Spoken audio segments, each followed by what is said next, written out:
Inside a grand hall, a priest calls out the next name, Alto. The young man in question stands with a tense expression, his turn for the ceremony having arrived. It is a known truth that when humans reach the age of 15, they're granted the power of magic. This is the day of the aptitude ceremony. Alto contemplates this fact. He knows that the priest's appraisal will awaken his latent magical power and reveal his magic aptitude to the world. While they wait, his childhood friend, Lily, reminds him that the ceremony reveals one's magical affinities and the number of spells one can use at once. She recalls that Alto's own father rose from commoner to marquis due to his aptitude, musing that the results of this day truly determine one's entire life and social standing. Her expression grows concerned as she adds that finding work is difficult for those with low aptitude. Alto somberly agrees that this day will decide his future.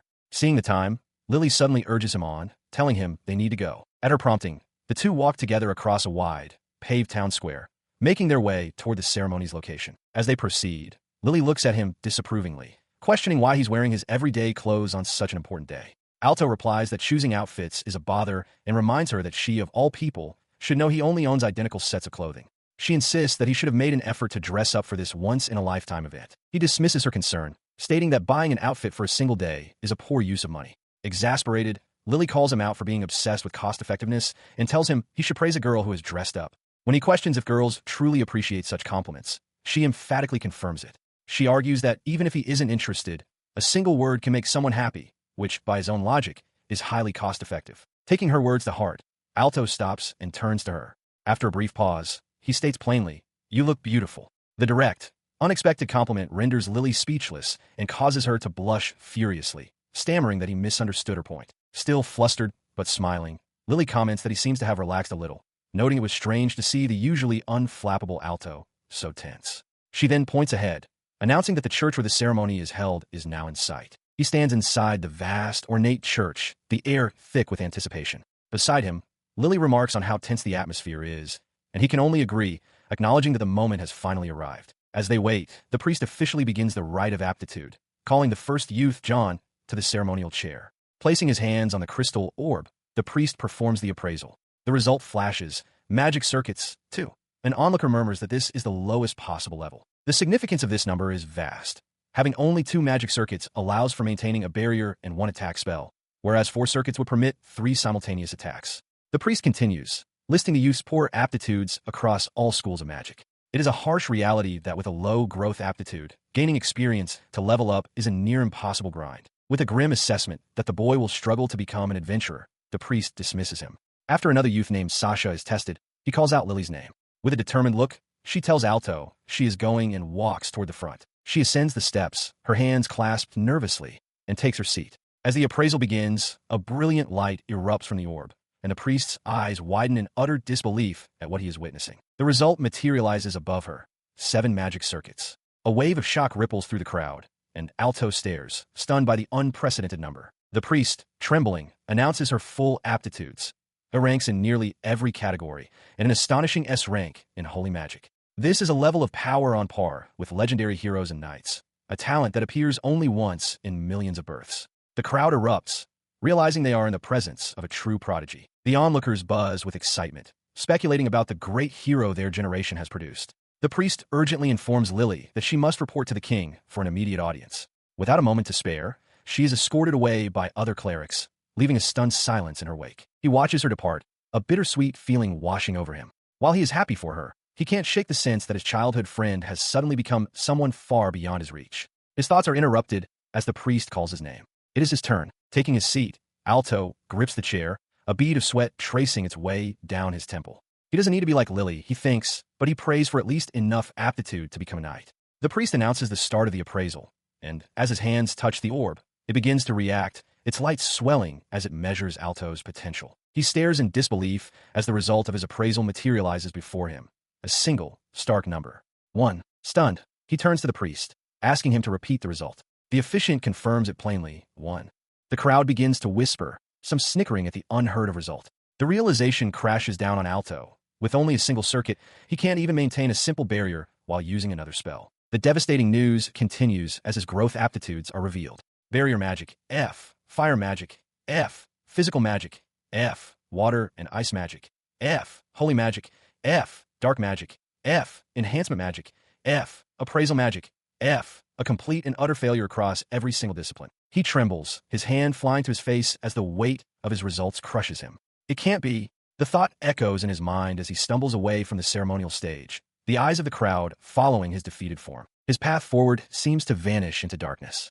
With such abysmal aptitude, becoming a knight is impossible. Even the life of an adventurer is beyond his reach, and the prospect of succeeding in any ordinary profession seems just as bleak. He doesn't even register the journey home, finding himself suddenly standing before the grand entrance of his family's estate. A sharp voice cuts through his stupor. It's his father, who has already heard the results of the appraisal. The man's expression is glacial.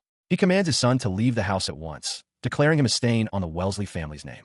The position of heir, he announces with cold finality, will pass to Alto's younger brother. He points a finger with finality, his voice booming with rage as he forbids Alto from ever using the name Wellesley again. The force of his father's decree is so powerful it feels like a physical blow, sending Alto stumbling backward. He collapses to his knees on the stone path. One magic circuit, all F-rank aptitudes, disowned and cast out his home, with no prospects for even a normal job. A single, desperate question echoes in his mind. How am I supposed to live now? At the guild master slams a thick stack of papers on the counter. He shouts at Alto, whom he calls no skill, demanding to know why he hasn't tidied up as instructed. Alto quietly resents that this is someone else's work, reflecting that he thought just surviving day-to-day would be his biggest struggle as a newly employed no skill. The guild master interrupts his thoughts, telling him to hurry up before dropping a few coins into his hand, a pitifully small wage for a full day of hard labor. Alto stares at the payment in dismay, as he expresses his exhaustion and his hope to finally go home and sleep. The guild master stops him, crossing his arms and declaring that he isn't finished yet. He then leans in with a smug grin, reminding Alto that it was his own idea to pursue self-improvement. Defeated, Alto can only manage a quiet confirmation. Alto finds himself in a cluttered storeroom, realizing he's being forced into unpaid overtime. He bitterly wonders what kind of self-improvement this is supposed to be. He begins the arduous task of cleaning, trying to convince himself that as a no-skill, he's lucky to have any job at all. The sheer frustration and exhaustion of the endless work cause him to clutch his head in distress. While struggling to move a heavy crate, he laments that if he could use magic, he could move it effortlessly and save time and energy. The physical toll becomes too much, and he collapses onto the floor, completely spent. He resigns himself to the fact that he's too tired to go home and must sleep at the guild again. Lying on the cold floor, he wonders how many nights in a row it has been since he last returned to his own lodgings. As he drifts in exhaustion, a pang of hunger reminds him of his poor state. The next day, after a mere 2 hours of sleep, an utterly drained Alto sits up. As he's about to take a bite of some food, he is startled by a voice calling out. The voice belongs to Lily, who asks the guild master if a boy her age named Alto is present. The guild master denies it with a smirk, but Lily desperately insists he must be there, begging to see him. From the background, a shocked Alto recognizes her. He watched her, his mind reeling with the thought of why Lily was there for him. He saw her as a person with a promised future, while he was just a low-income no-skill. The gap between them felt as wide as heaven and earth. He felt he had no right to face her. As these thoughts consumed him, Lily bowed deeply before the guild master, pleading with him. She was resolved, thinking to herself that she truly didn't want to have to resort to this measure. Following her plea, she presented a piece of paper to the guild master. He glanced at it dismissively, asking what it was, but his expression quickly contorted into one of shock as he processed its contents. In that moment, Lily spotted Alto in the back of the storeroom and cried out his name. Startled, Alto wondered why she was calling for him so suddenly. The document was a formal letter of introduction from the Knight Commander, stating that the young lady was a person of great importance to the nation's future and that her identity was guaranteed by the state. Realizing her high standing, the guild master's demeanor shifted instantly. He first grabbed Alto, threatening him not to say anything that would disgrace the guild. Then his tone became sycophantic as he ordered Alto to win the lady's favor and boast about the guild's splendor, even offering a private meeting room. Alto's face tightened in disgust. The man was clearly just trying to curry favor with the Knight Commander. The guild master then cheerfully led Alto out, draping an arm over his shoulder. He announced to Lily that Alto's work had just finished, so of course he could leave on time. Overjoyed, Lily cried out Alto's name, relieved to finally see him. Standing stiffly, Alto could only manage to say her name in return. Moments later, they were seated across from one another in a private room. Lily looked at him with concern, remarking that while it had been a while, he looked pale. She asked if he was all right. Alto simply replied that he was fine. She then inquired about his job, asking what kind of work he does at the guild. Alto hesitated, vaguely stating that he does various things. Sensing his discomfort, Lily changed the subject, her expression turning earnest. She announced that she had received permission to enroll in the Royal Knight Academy. The news struck Alto with such force that he could only stare back, utterly speechless. Lily explains that the Royal Knight Academy, the institution for training knights, is holding its entrance ceremony for midterm transfers next week. She notes that once she enters the dorms, they likely won't be able to see each other for some time. Alto simply wishes her well. Lily considers that with a letter of introduction from the Knight Commander, she might even receive a direct invitation from the state to enroll. He watches her go, a stark realization striking him like a bolt of lightning. Their paths have now completely diverged, never to intersect again. A part of him, he admits internally, feels a strange sense of relief at this separation. His thoughts are interrupted by a sudden presence at his door. It is Lily. She declares that she is not good with indirect conversations and will be direct, explaining that she went to his family's house the day after the aptitude ceremony. She recounts how a servant at the estate claimed no one named Alto lived there. Worried, she sought out the priest, who revealed the truth. Alto had been appraised as no skill.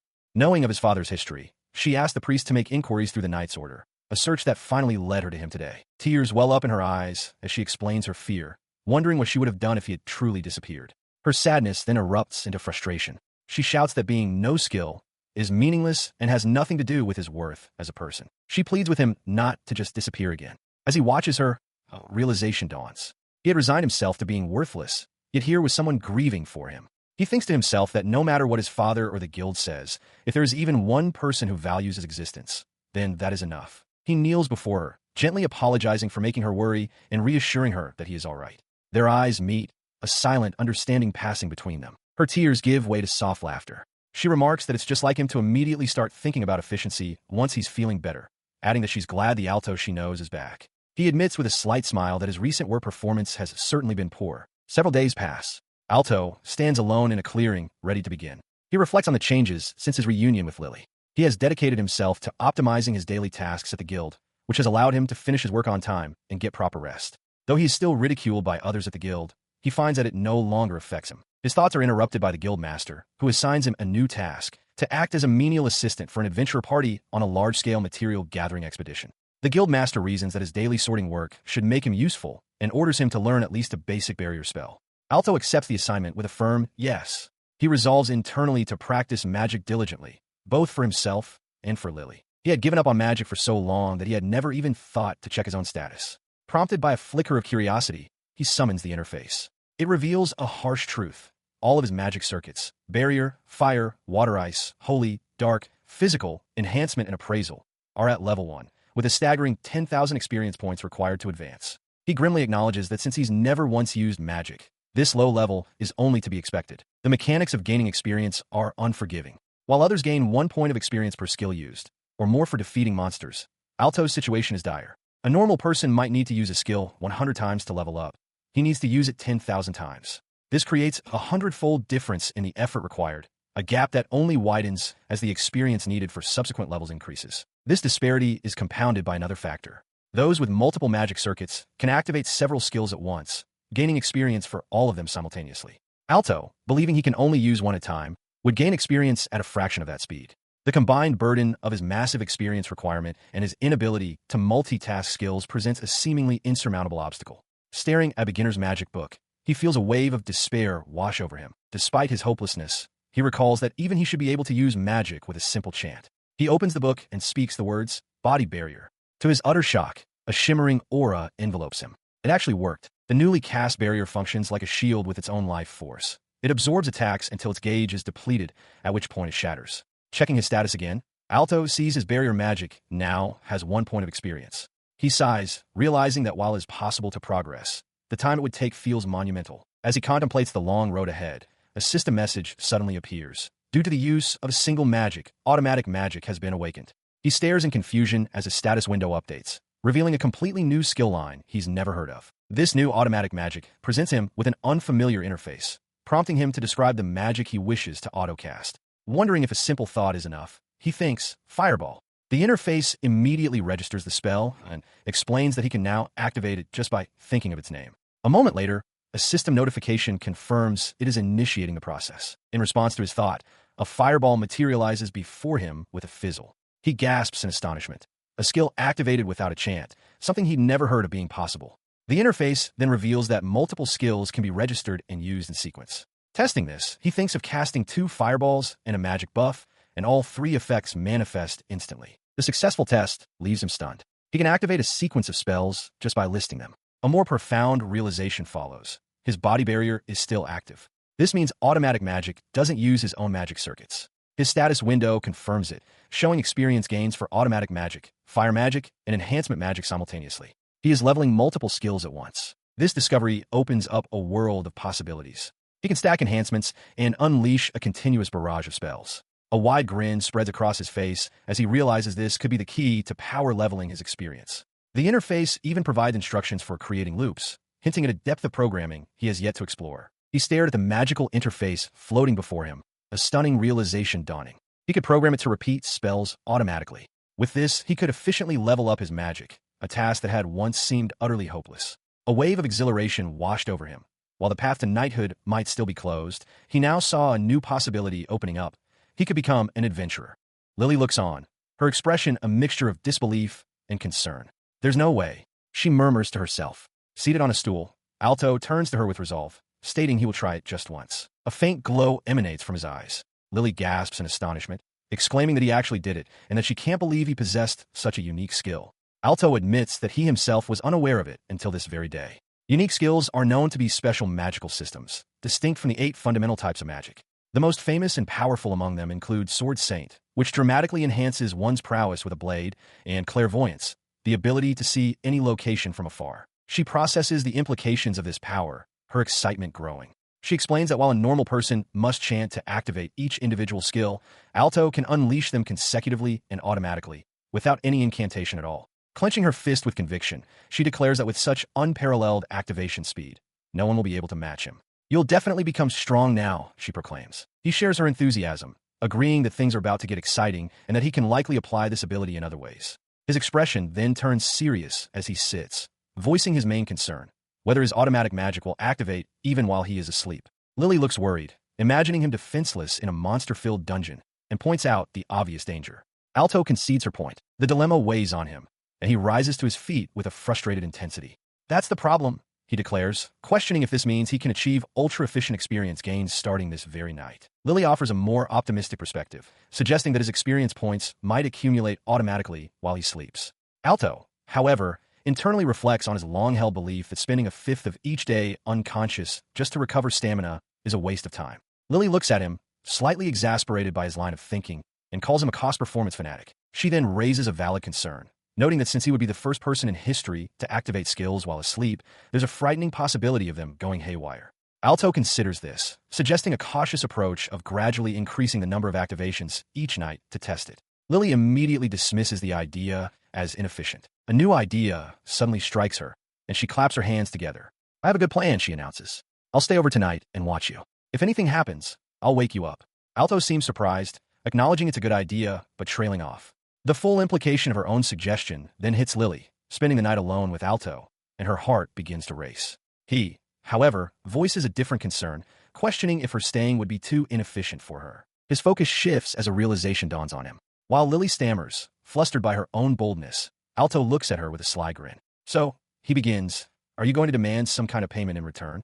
Lily is taken completely by surprise, her face flushing in embarrassment at his assumption. She quickly tries to deny it, but Alto continues, saying he has a question for her. He reminds her that his day off is in 2 days and brings up the annual guild appreciation party. He explains that as a mere handyman, he's not allowed to attend and wouldn't be interested even if he could, dismissing it as a waste of time. He listened as Lily explained that the day before the Royal Knight Academy's entrance ceremony, she wanted to go shopping for necessary items and asked him to come along, even though she suspected he disliked such things. He considered her request, realizing that while he once saw shopping as inefficient, his new automatic magic would allow him to train simultaneously. He concluded that it might be good to get out and see the town after all. His consideration was met with a flicker of sadness from Lily, who privately thought that once she enrolled in the academy, they wouldn't see each other for a while. Alto then agreed to go, clarifying that since he had no money to spare, he would mostly just be accompanying her. She chuckled, teasing that even if he had money, she couldn't imagine him actively shopping for himself. Later that night, as Alto slept,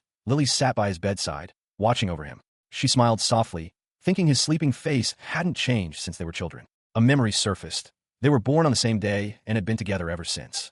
It was his dream of becoming a knight that had inspired her to pursue the same path. Her smile faded as darker thoughts intruded. She had always assumed they would be together, but she recalled her hesitation upon learning the Royal Knight Academy was a boarding school. A grim reality of their class-based society loomed in her mind, a society where, as time passed, the gap between their stations would inevitably grow, separating them for good. She remembered seeing Alto's vibrant, lively expression earlier and admitted she had considered telling him to give up on enrolling.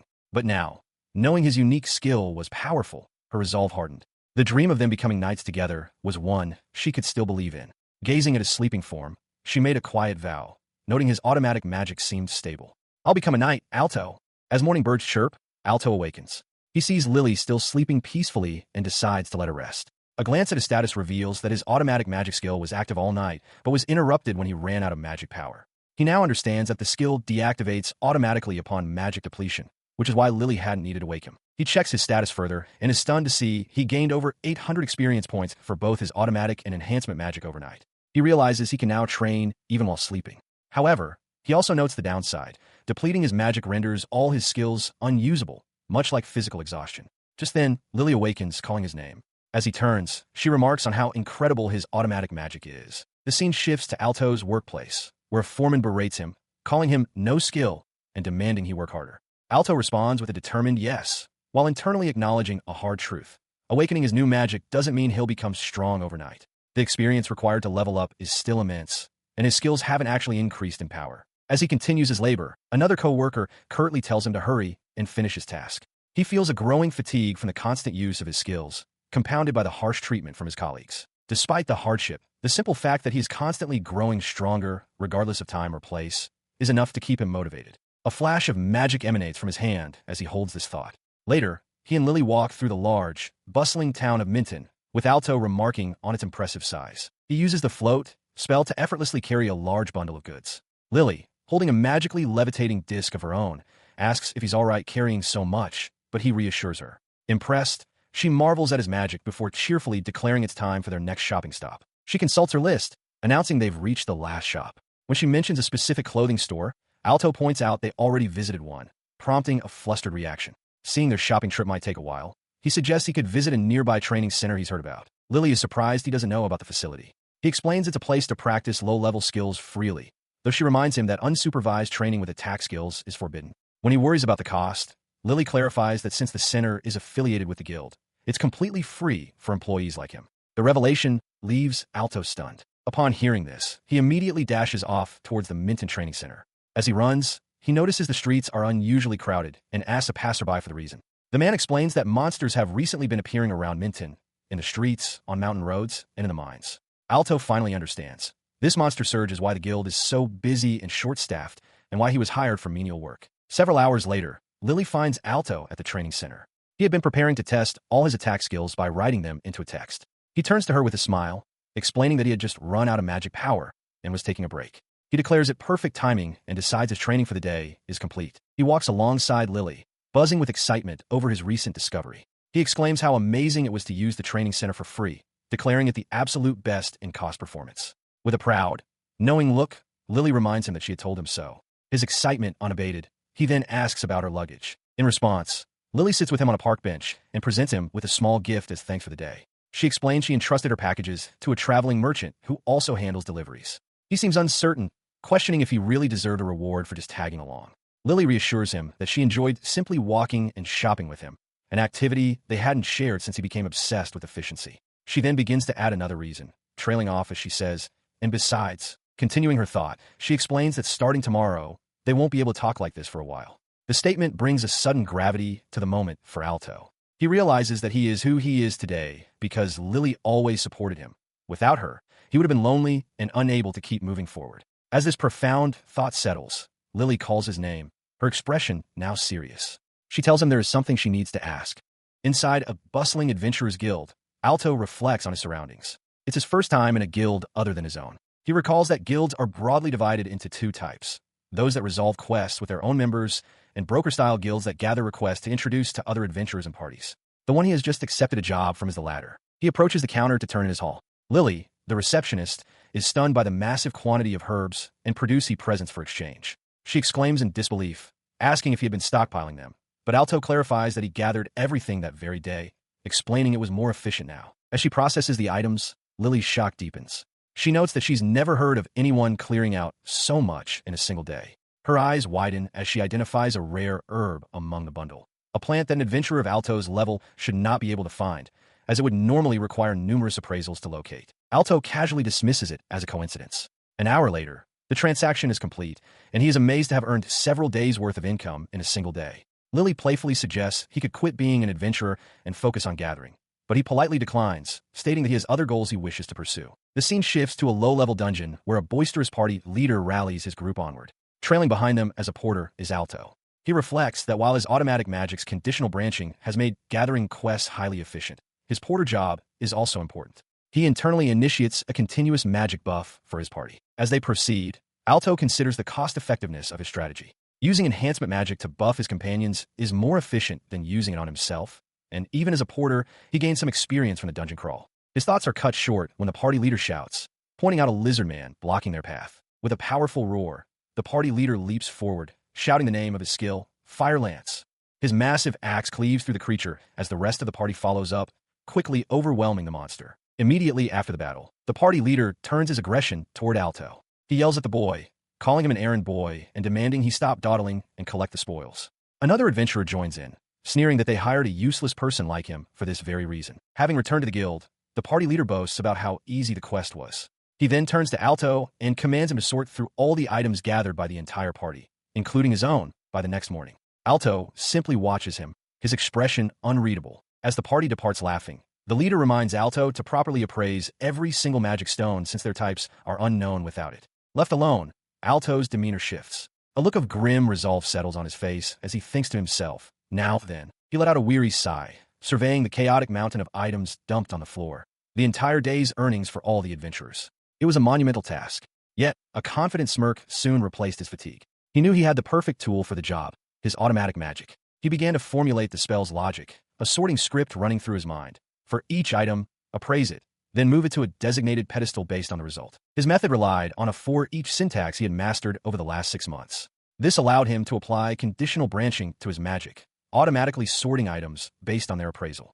The 3 most common items, hard or magic solution stone, and flame magic, or would be sent to the north, east, and south respectively. Any other miscellaneous items would be moved to the west for individual inspection. With the spell activated, the various stones and monster parts began to float, sorting themselves without his direct intervention. He observed for a moment, confirming that the individual appraisals were proceeding correctly. Without this magic, he mused, the task would take an entire day. Now, all he had to do was wait for the process to complete. He decided to use the waiting time efficiently. With a determined grin, he declared that this was a cost-effective opportunity to absorb knowledge, pulling out a book titled Magic Theory Basics 1. As he began to read, his magic continued its work in the background, his automatic magic and appraisal magic skills steadily gaining experience. He thought of his promise to Lily, reaffirming his absolute resolve to succeed. 2.5 years have passed. Alto has been working as a porter for the Adventurers Guild, enduring the daily grind to continue his training. In the chaos of a dungeon battle, he acts as a living shield while his party, led by their ace, fends off monsters. In the meantime, the party he belongs to has steadily climbed the ranks, becoming the guild's elite. Alto, however, feels that while it's a good way to earn experience, his role remains stagnant. The party leader approaches him, mockingly calling him no skill and ordering him to sort the day's haul by morning. Dejected, Alto turns away, reflecting that in the world of adventurers, only practical results matter. He knows he has more knowledge of magic and dungeons than anyone else in the guild, but without a powerful skill to show for it, his opinions are ignored. He arrives at a storeroom overflowing with items to be sorted. Gazing at the mountain of work, he sighs, realizing the task before him would normally require 10 people. Despite his extensive knowledge, this menial labor is all he is assigned. 30 minutes later, while still surrounded by crates, Alto continues his relentless training. For 2.5 years, he has activated his skill every single day. Suddenly, a luminous panel materializes before him, announcing that his automatic magic has leveled up. His eyes widen in shock. He examines the notification more closely. Reaching level 20 has unlocked a new function, simultaneous activation. A syntax guide appears, showing him how to cast a skill multiple times at once using a multi-command. He realizes with astonishment that he can now cast a spell up to 16 times simultaneously. Eager to test his newfound ability, Alto rushes to the guild's backyard training area. He decides to immediately try a 16-fold simultaneous activation.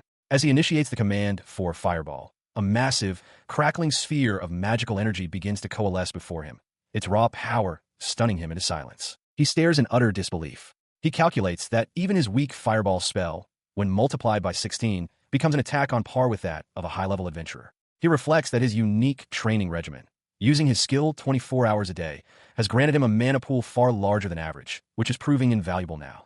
With renewed confidence, he prepares to unleash the spell. The resulting explosion is cataclysmic. A thunderous blast rips through the training ground, obliterating the practice dummies and tearing up the earth in a violent display of force. The sheer destructive power is far beyond anything he could have imagined. Staring at the smoldering crater he created, Alto's shock quickly morphs into pure elation. He realizes the true potential of his ability. This power isn't just for adventuring. It might be enough to get him into the prestigious Knight Academy. A triumphant grin spreads across his face as he clenches his fists. Later, Alto stands with his party as their leader addresses them. The leader thanks everyone for gathering, his tone uncharacteristically formal. He reveals that he was just summoned by the guildmaster. He credits the party's great success over the past 2 years for the guild's unprecedented prosperity. Alto listens quietly, wondering about the true reason for this sudden meeting. He stands silently as the party leader confronts him, demanding to know what a no-skill like him thinks should be done. When Alto hesitates, the leader scoffs, declaring that such optimistic thinking is why he'll always be a mere porter. He then reveals he was told it's time to tighten things up, leaving Alto bewildered. The leader continues, explaining the guild master's new policy. As the guild's fame grows, it attracts the incompetent, and it must be made clear that the weak cannot survive here. With a cruel smile, he announces a restructuring. He has been given the authority to select one person from each team to be unconditionally fired from their party and expelled from the guild entirely. Turning back to Alto with a triumphant sneer, he delivers the final blow. So, Alto, as of today, you're fired. The words strike Alto, his expression frozen in utter shock. The party leader grabs Alto by his jacket, his voice dripping with contempt. He declares that, by order of the guild master, a no-skill like Alto can no longer remain in their S-rank party. He mocks Alto, noting that after 3 years, he's still at a beginner's level, and even his magic has been weak recently. Alto stares back, his face a mask of shock and disbelief. He continues his tirade, reminding Alto that he himself said it was necessary to maintain the party's morale. With a violent shove, the leader bellows for Alto to get out immediately. As he stumbles back, a female mage from the party speaks up, calling the leader's actions foolish. She tries to defend Alto, explaining that he was supporting them with buffs and even doing chores for other parties. But the leader cuts her off, retorting that anyone can do menial tasks. He slams the door in Alto's face, his final words echoing from behind the wood. A weakling is not needed in this guild, and Alto should burn that fact into his mind. Later, the harsh words still ringing in his ears, Alto lies in bed, pressing a hand to his forehead. The memory of being so forcefully cast out replays in his mind. From the depths of his despair, another memory surfaces, a gentler one. A smiling woman, her face kind, presenting him with a small, glowing gift. She had called it a present from her, a reminder of their promise. The thought steadies him. He is a knight, and he has no time to wallow in sadness. Bolstered by this memory, Alto leaps out of bed, a new fire in his eyes. He recalls the leader's taunt that no other party would take him, but he also remembers the power he unlocked just yesterday, simultaneous activation. With this new, powerful attack magic, he resolves to become a solo adventurer and immediately heads out to accept a quest. He approaches the guild's reception desk, asking if he can take on a quest. The receptionist looks up, a little surprised, and apologetically confirms that he's being demoted. She presents a document, asking if this arrangement will be acceptable for him. His heart thumps in his chest. The receptionist explains the details of the Black Labyrinth, a newly appeared dungeon. The difficulty is ranked E to B, but the first floor is only E rank. She warns him that the monster levels rise to D, C, and B on the floors below. For Alto, this is it, his first solo quest, a chance to test his true capabilities. She continues, offering her professional opinion that with his simultaneous activation skill, he should be able to handle even C-rank monsters, though she advises caution depending on the situation. With a final, encouraging smile, she hands him the quest form and tells him to take it. Alto stands before the gaping maw of a cave carved into a cliffside, the entrance to the Black Labyrinth. He recalls the nature of this place, a labyrinthine dungeon, recently discovered, with an incomplete map and teeming with monsters. High-level parties venture here for the boss, but to conserve their strength for the final fight, they rely on others to cull the weaker creatures on the initial floors. This is precisely the kind of work he has undertaken. Stepping inside, he is taken aback by the sheer width of the passages. The path ahead is vast. He knows dungeons like this are riddled with traps, but he feels a measure of security. His conditional branching ability will constantly scan for them and issue an alert. With that assurance, he decides to prepare himself, casting a body-strengthening enhancement 16 times. Just as the last enhancement settles into place, a creature lunges from the shadows.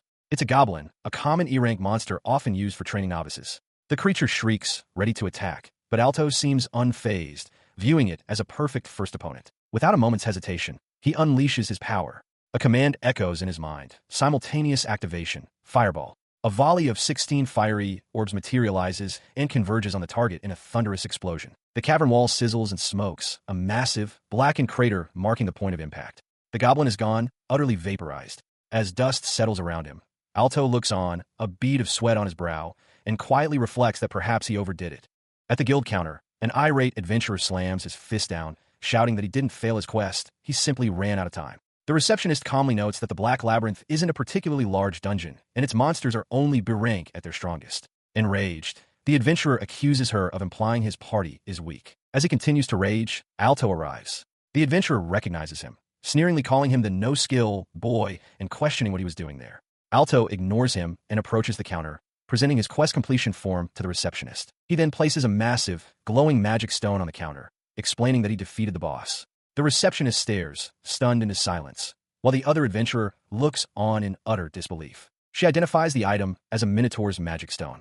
The revelation sends the adventurer into a frenzy. He shouts in disbelief, questioning how an F rank like Alto could defeat a B rank boss, then lunges forward and grabs Alto by his jacket, accusing him of using some cowardly trick. He continues to shout, insisting he won't be made a fool of and that he needs to expose Alto's supposed fraud. The receptionist demands he stop, but her plea is cut short by the arrival of the guild master, who sternly orders the man to leave. The guild master physically escorts the belligerent adventurer out of the building. Once the commotion has settled, the receptionist turns back to Alto, formally congratulating him on his successful boss subjugation. She explains that since he has met the requirements, she can issue him a D-rank license.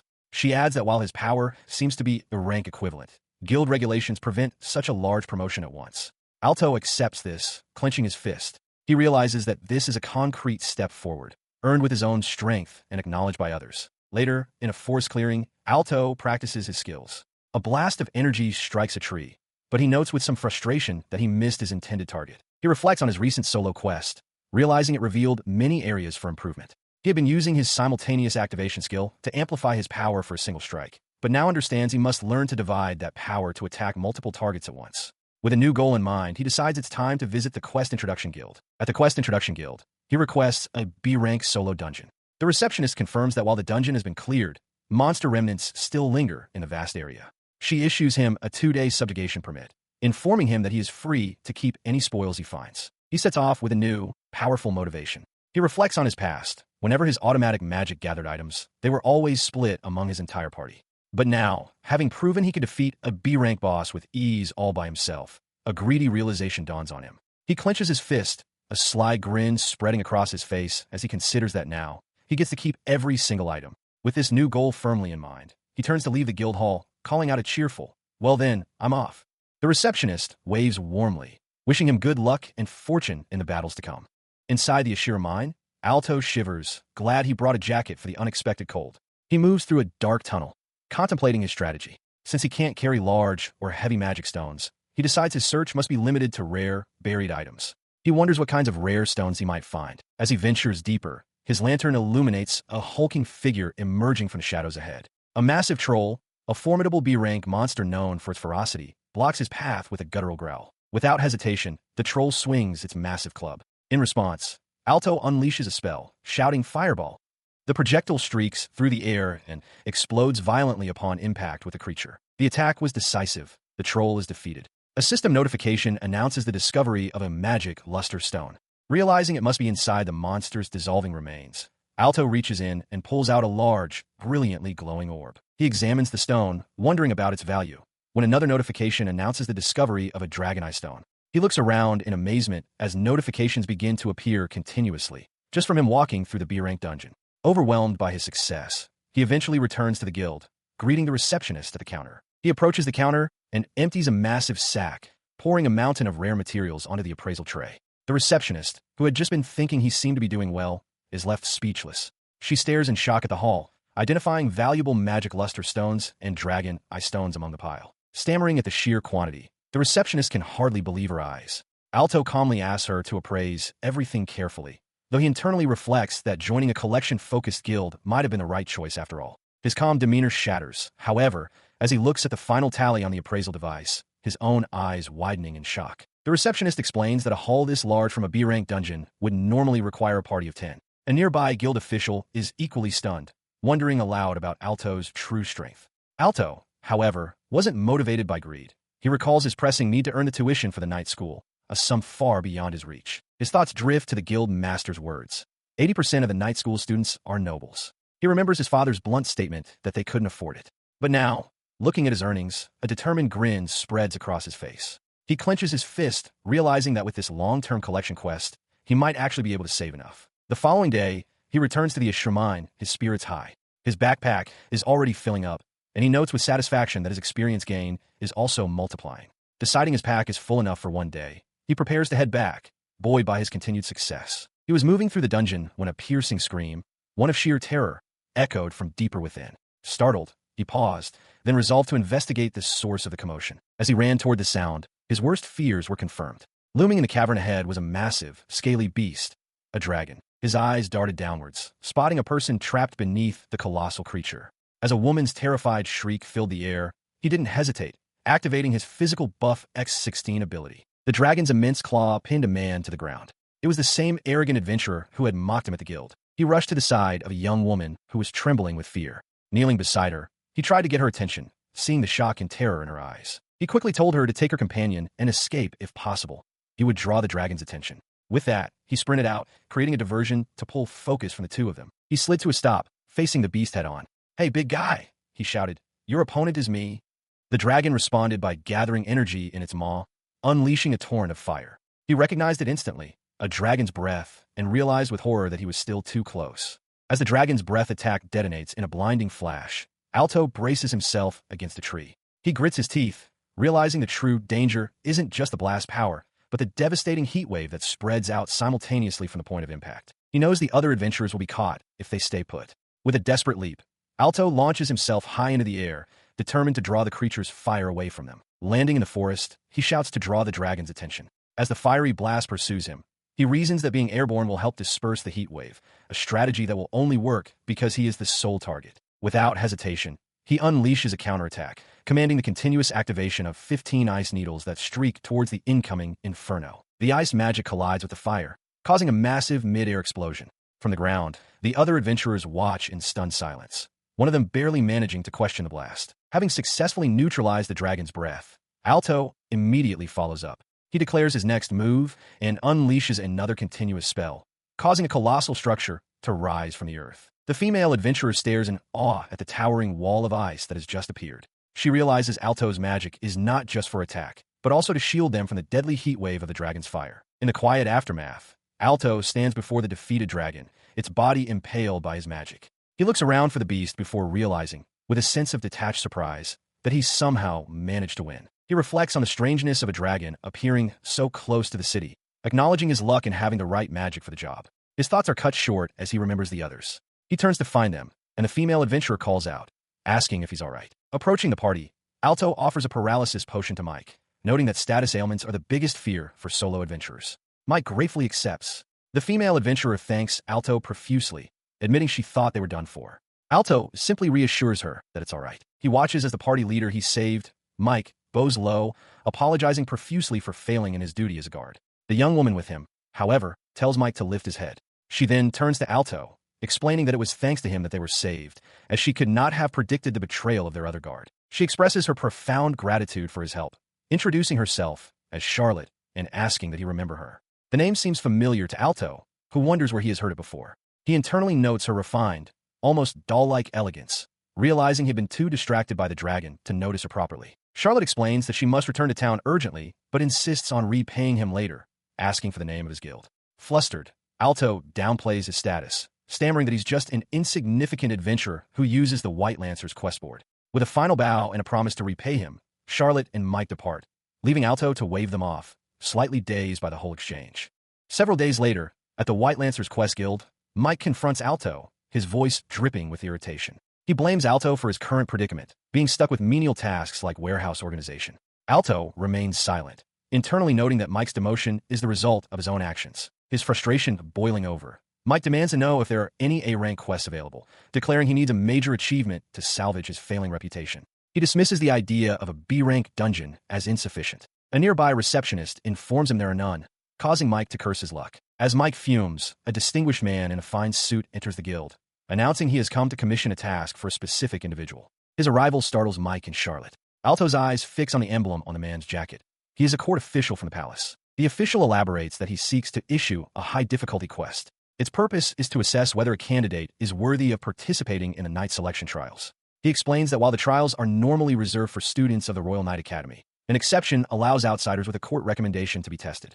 Alto listens, envious that such a path truly exists. He then reveals the name of the person he seeks. Alto.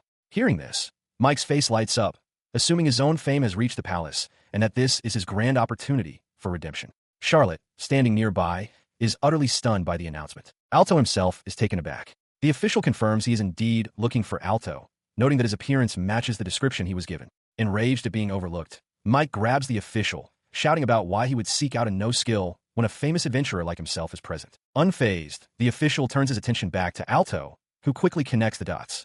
The princess sent you? Alto asks. The official confirms the princess wishes for him to become a knight and lays out the terms. Complete the quest, and he will earn the right to participate in the selection trials alongside the Academy's third-year students. Alto eagerly accepts the quest. Before the official can respond, Mike shoves his way forward, protesting that he is the one truly fit to be a knight, and that choosing the no-skill Alto is a mistake. The official calmly crosses his arms and asks Mike if he truly possesses the resolve to defy the princess's wishes. Mike boasts that his past as an S-rank party leader gives him all the resolve he needs. The official reveals this was all part of the plan. He explains that the princess anticipated opposition to her recommending an unknown. Her solution was to arrange a public duel to allow Alto to prove his strength and win over the masses. He then adds a twist. Should Mike win the duel, the recommendation could become his. Overjoyed, Mike readily agrees, as does Alto. Though the situation escalated rapidly, Alto's eyes gleam with resolve. He sees this as his chance and vows to clear any condition placed before him. The official finalizes the arrangement. The duel will take place tomorrow at the Royal Palace's dueling grounds. He warns them not to be late, as the princess herself will be watching. Mike grins, confident he will be the one to earn her favor. At the Night Order headquarters, a commander addresses his assembled troops. He announces that they have been tasked with security for the suddenly arranged public duel. He explains that the knight selection trials already draw significant public attention, and with rumors spreading about a nameless adventurer, the large crowds increase the possibility of dangerous individuals hiding among them. He stresses that they must anticipate all manner of trouble and be fully prepared. The commander continues, declaring this a mission of extreme importance to guarantee the safety of both the citizens and the princess. He orders the knights to review the distributed documents for deployment details and to direct any questions to their squad leaders by the end of the day. With a sharp dismissed, the briefing concludes. The knights respond with a unified affirmation as Charlotte turns and walks away, her footsteps echoing down the corridor. She pauses, looking at a document detailing Alto's recommendation. It cites his rescue of the princess and his combat power in single-handedly defeating an A-rank monster. A tremor of frustration runs through her. She had thought she was on the starting line, but she realizes that, as she is now, she lacks the power to accomplish such a feat. Acknowledging how amazing Alto truly is, her expression hardens with resolve. She must become stronger, strong enough to stand beside him. In a massive, circular coliseum packed with spectators, an announcer's voice echoes. He thanks the crowd for their patience and formally introduces the main event, a duel between a recommended candidate for the knight selection exam and his official challenger. Meanwhile, in a stark waiting room, Alto sits alone on a bench. A royal official approaches him, a slight smile on his face, stating that he is looking forward to seeing Alto's true abilities today. Alto simply replies, "Yes, sir." He clenches his fist, his mind focused. He knows the outcome of this duel will fundamentally alter his future. It is different from before. He must demonstrate the fruits of his training. He steels his resolve, thinking, "I absolutely cannot lose." The door suddenly bursts open. Mike strides in, a mocking grin on his face, surprised that Alto actually showed up instead of running away. The guild master follows, reminding Mike that a victory here will grant him the right to attempt the quest needed for the knight selection exam.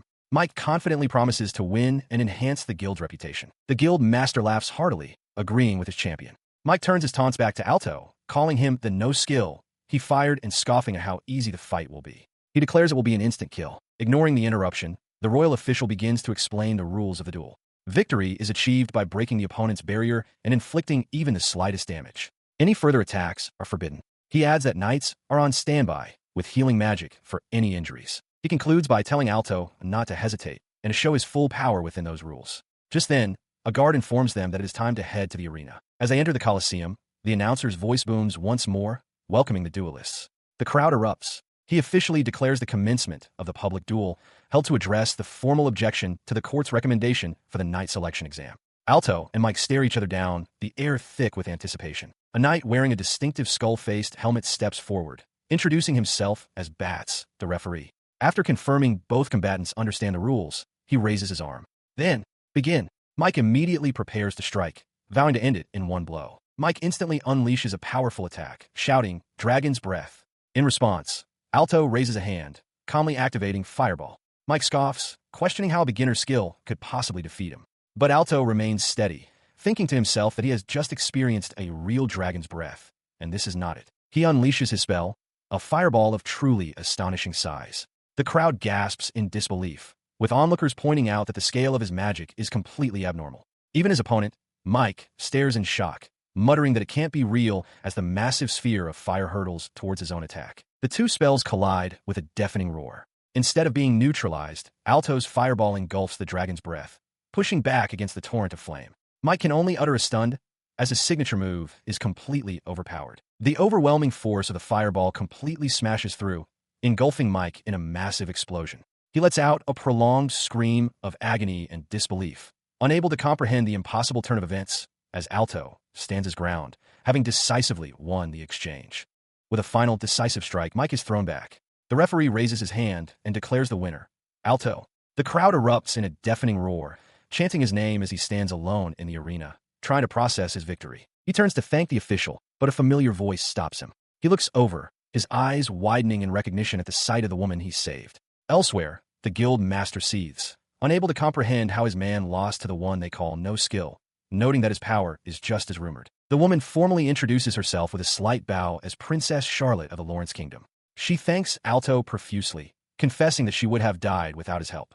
The guild master and Mike can only stare from a distance, utterly shocked by this revelation. Princess Charlotte explains that having witnessed his strength again, she wishes to recommend him for the Royal Knight selection trials.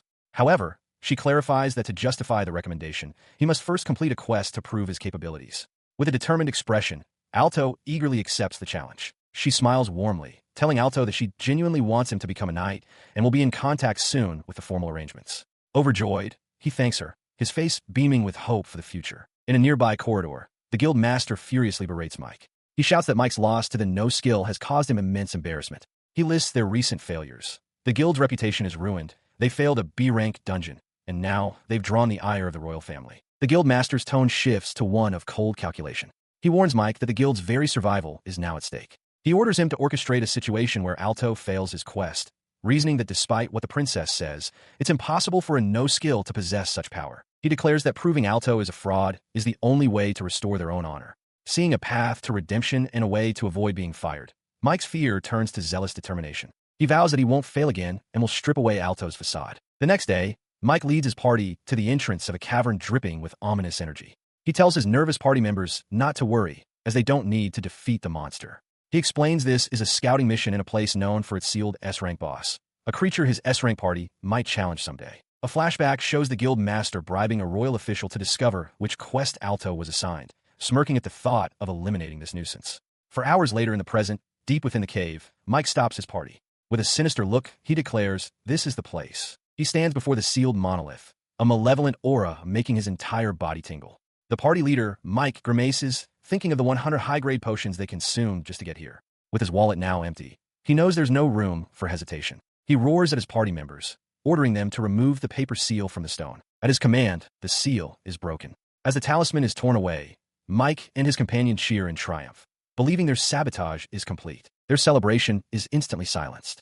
A terrifying, overwhelming power erupts from the monolith, blasting outwards with immense force and filling the cavern with a dreadful presence. As his party members cry out in fear, recognizing the aura of an S-rank boss, Mike screams for them to cast physical buffs and flee immediately. He glances back one last time, a cruel smirk on his face. With this, he thinks that guy's finished. A few days later, Alto stands before a royal official, who introduces the two knights assigned to accompany and evaluate him.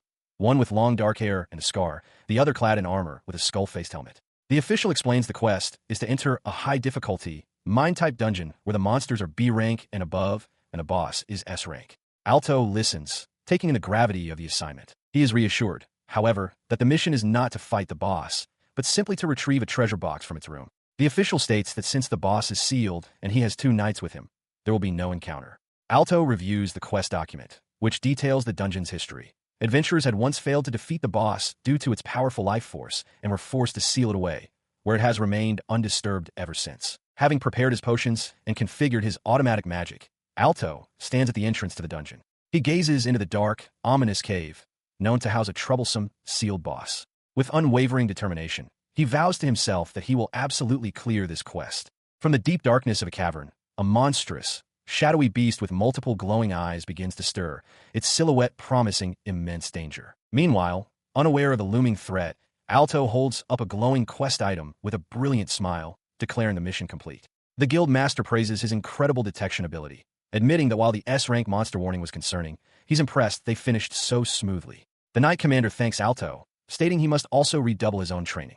With their objective met, the party agrees to return. Back in his room, he sits on the bed, exhausted but satisfied. The quest from the royal family was a success, completed without incident. He recalls how the two knights who accompanied him, pleased with the outcome, finally acknowledged his strength. His thoughts drift to his childhood friend, Lily. He remembers her words, telling him that she was just getting a head start, heading to the starting line before him. He pictures her now at the Royal Knight Academy, training alongside high-level companions. This reflection fuels his resolve.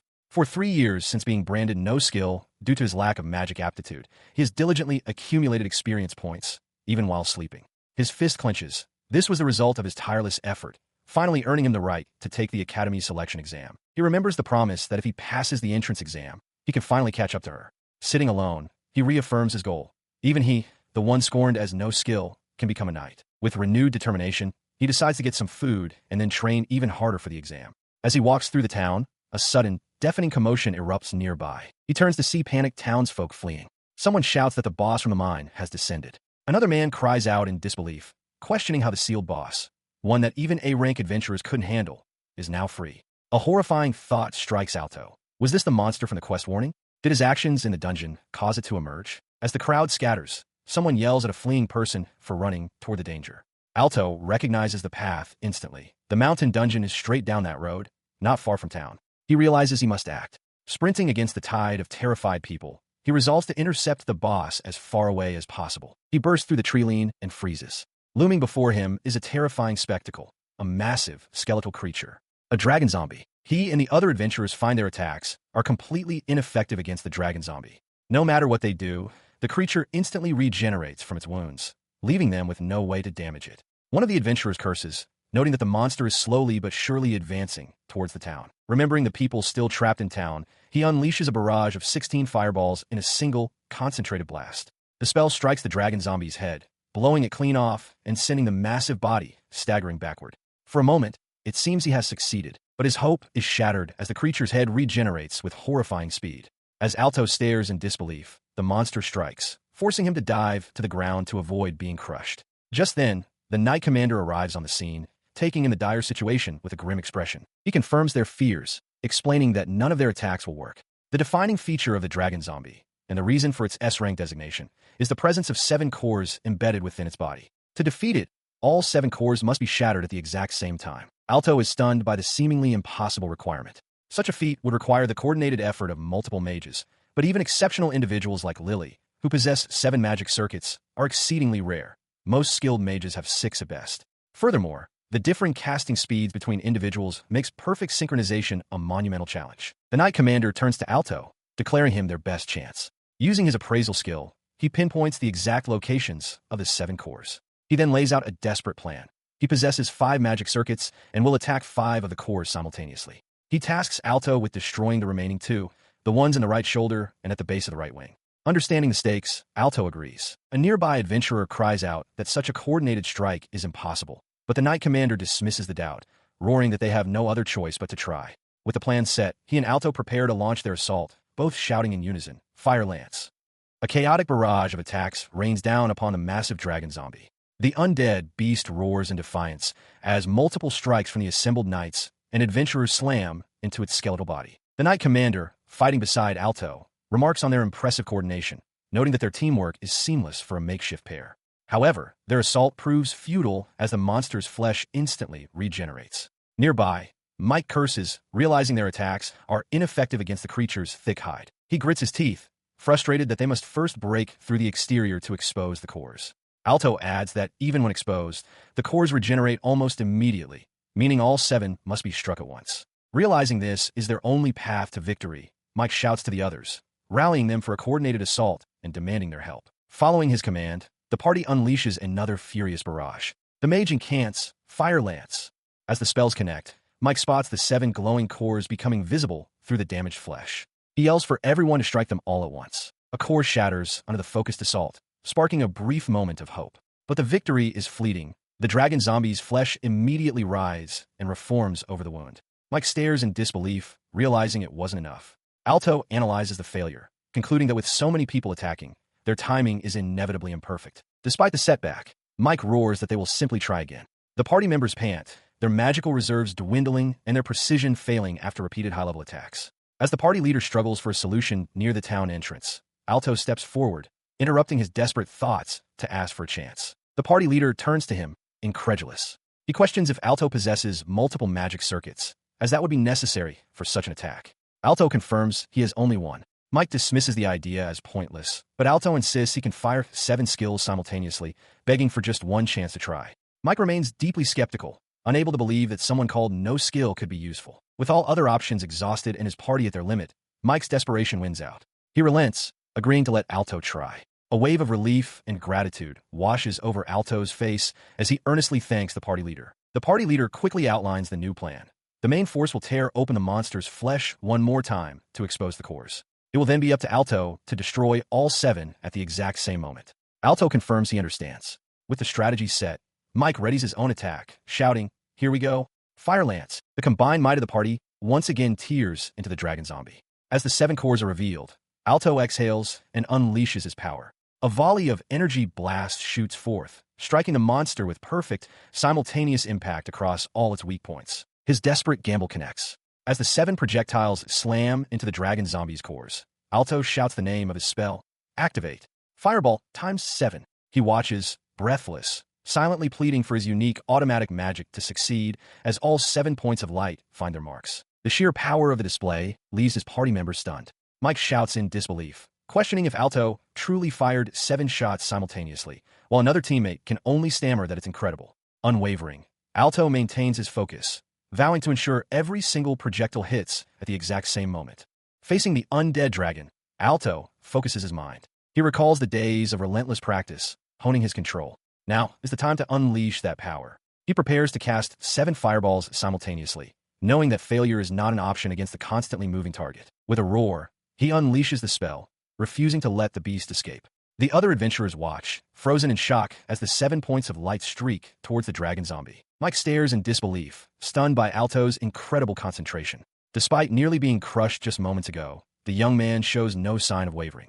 Alto screams, pouring all his will into the attack, demanding that it hits its mark. The 7 spells converge on the dragon zombie's head and chest, erupting in a massive, blinding explosion that tears through the undead flesh. As the light fades, the creature's upper body is gone. Its skeletal remains steaming as they collapse to the cavern floor. Alto watches, finally certain of his victory. His companions are speechless. One remarks that he's never seen anyone cast 7 skills at once with such perfect trajectory. Mike can only stammer, shocked that Alto actually did it.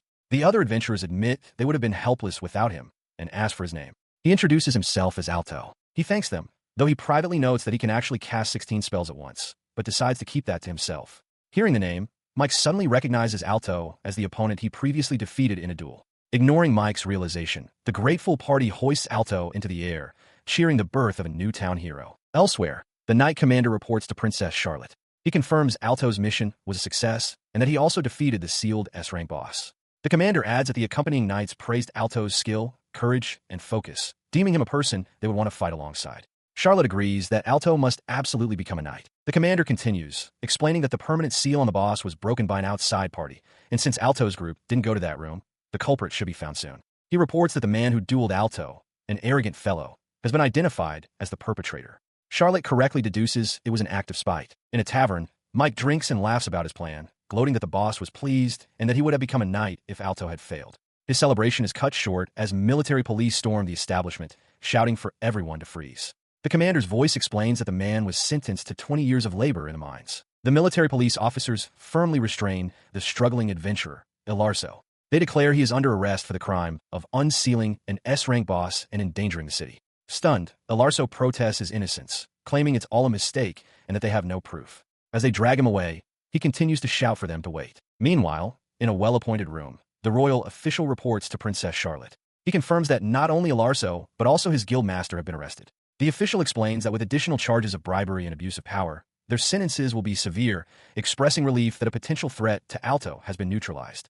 At that moment, Alto himself is announced and enters the room, his heart pounding with nervousness. He is immediately welcomed by Princess Charlotte, who thanks him for saving the city. Alto humbly deflects the praise, insisting it was a group effort. The royal official, however, notes that Alto's strength clearly exceeds that of a knight, as he defeated an opponent a knight could not. The official then presents a document, announcing that due to his recent accomplishments, Alto's application for the knight selection exam has been officially approved. Overcome with joy, Alto expresses his heartfelt gratitude. Princess Charlotte expresses her full confidence, stating that she expects him to pass with excellent results. She reveals her hope that once he becomes a knight, he will agree to lend her his strength. Deeply honored, Alto vows to do his best to live up to her expectations. In response, she offers a warm smile and tells him to do his best. A few days later, Alto arrives at the prestigious Royal Knight Academy. He stands before the main gate, taking in the sight. The knight selection exam is set to last for 1 month, during which time he will be treated the same as any other student. He understands that between the trials, he will also attend classes to learn the other necessary skills of a knight. As he walks through the courtyard, he reflects on the challenge ahead. The academy is filled with elites from across the nation, all sharpening their skills against one another. To become a knight, he must surpass them all. He glances down at a document in his hand, resolving to simply do what he can, as he always does, efficiently and with minimal cost. His thoughts are interrupted by an official announcing that the examiner will arrive shortly, and that everyone should wait. Alto observes the crowd of competitors, keenly aware that they are all his rivals. He knows that mere admission to the academy guarantees nothing. The true test is the knight selection exam, held only once during the 3rd year. Failing it means carrying the lifelong stigma of one who couldn't become a knight. He thinks of Lily, who enrolled midterm. He had believed it was an impossible feat for her, yet she's on track to graduate and become a knight. Her success gives him a sliver of hope. If one doesn't give up, opportunities will eventually arise. His contemplation is broken by a sharp voice calling out, "Hey you!" The voice belongs to an arrogant student who introduces himself as Pawn Born, the heir to the renowned Born earldom. He looks Alto up and down with disdain, declaring that he must be the rumored student who got in through connections.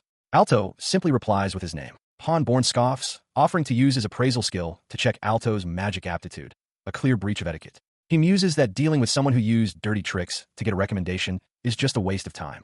Suddenly, he shouts in mock surprise, revealing that Alto possesses only a single magic circuit, calling him pathetic as other students begin to snicker. To demonstrate his own superiority, Pawn Born declares that knighthood is for exceptional people like himself. He casts a spell, Fireball. A single, potent orb of flame shoots forth and strikes a target perfectly. Onlookers gasp in admiration, noting that he simultaneously used 5 magic circuits with flawless precision. He smirks, believing Alto is stunned by his power. "Impressed by my magic, are you?" he sneers. Alto, however, is lost in thought. He had dismissed the princess's praise as mere courtesy, but now he wonders if his current strength is actually enough to compete. He internally scoffs at the display. How could he be impressed by a mere 5 fireballs? He thinks that someone who can only maintain a single barrier could never become a knight. Misinterpreting the silence, Pawn Born grows more aggressive. "What's with a happy look? If you're not a connections higher, then prove it," he demands. Alto calmly looks toward a row of practice targets. "How many of those do I need to hit?" he asks. Pawn Born retorts, "If you even can." In response, Alto raises a hand and quietly incants, Fireball times 16.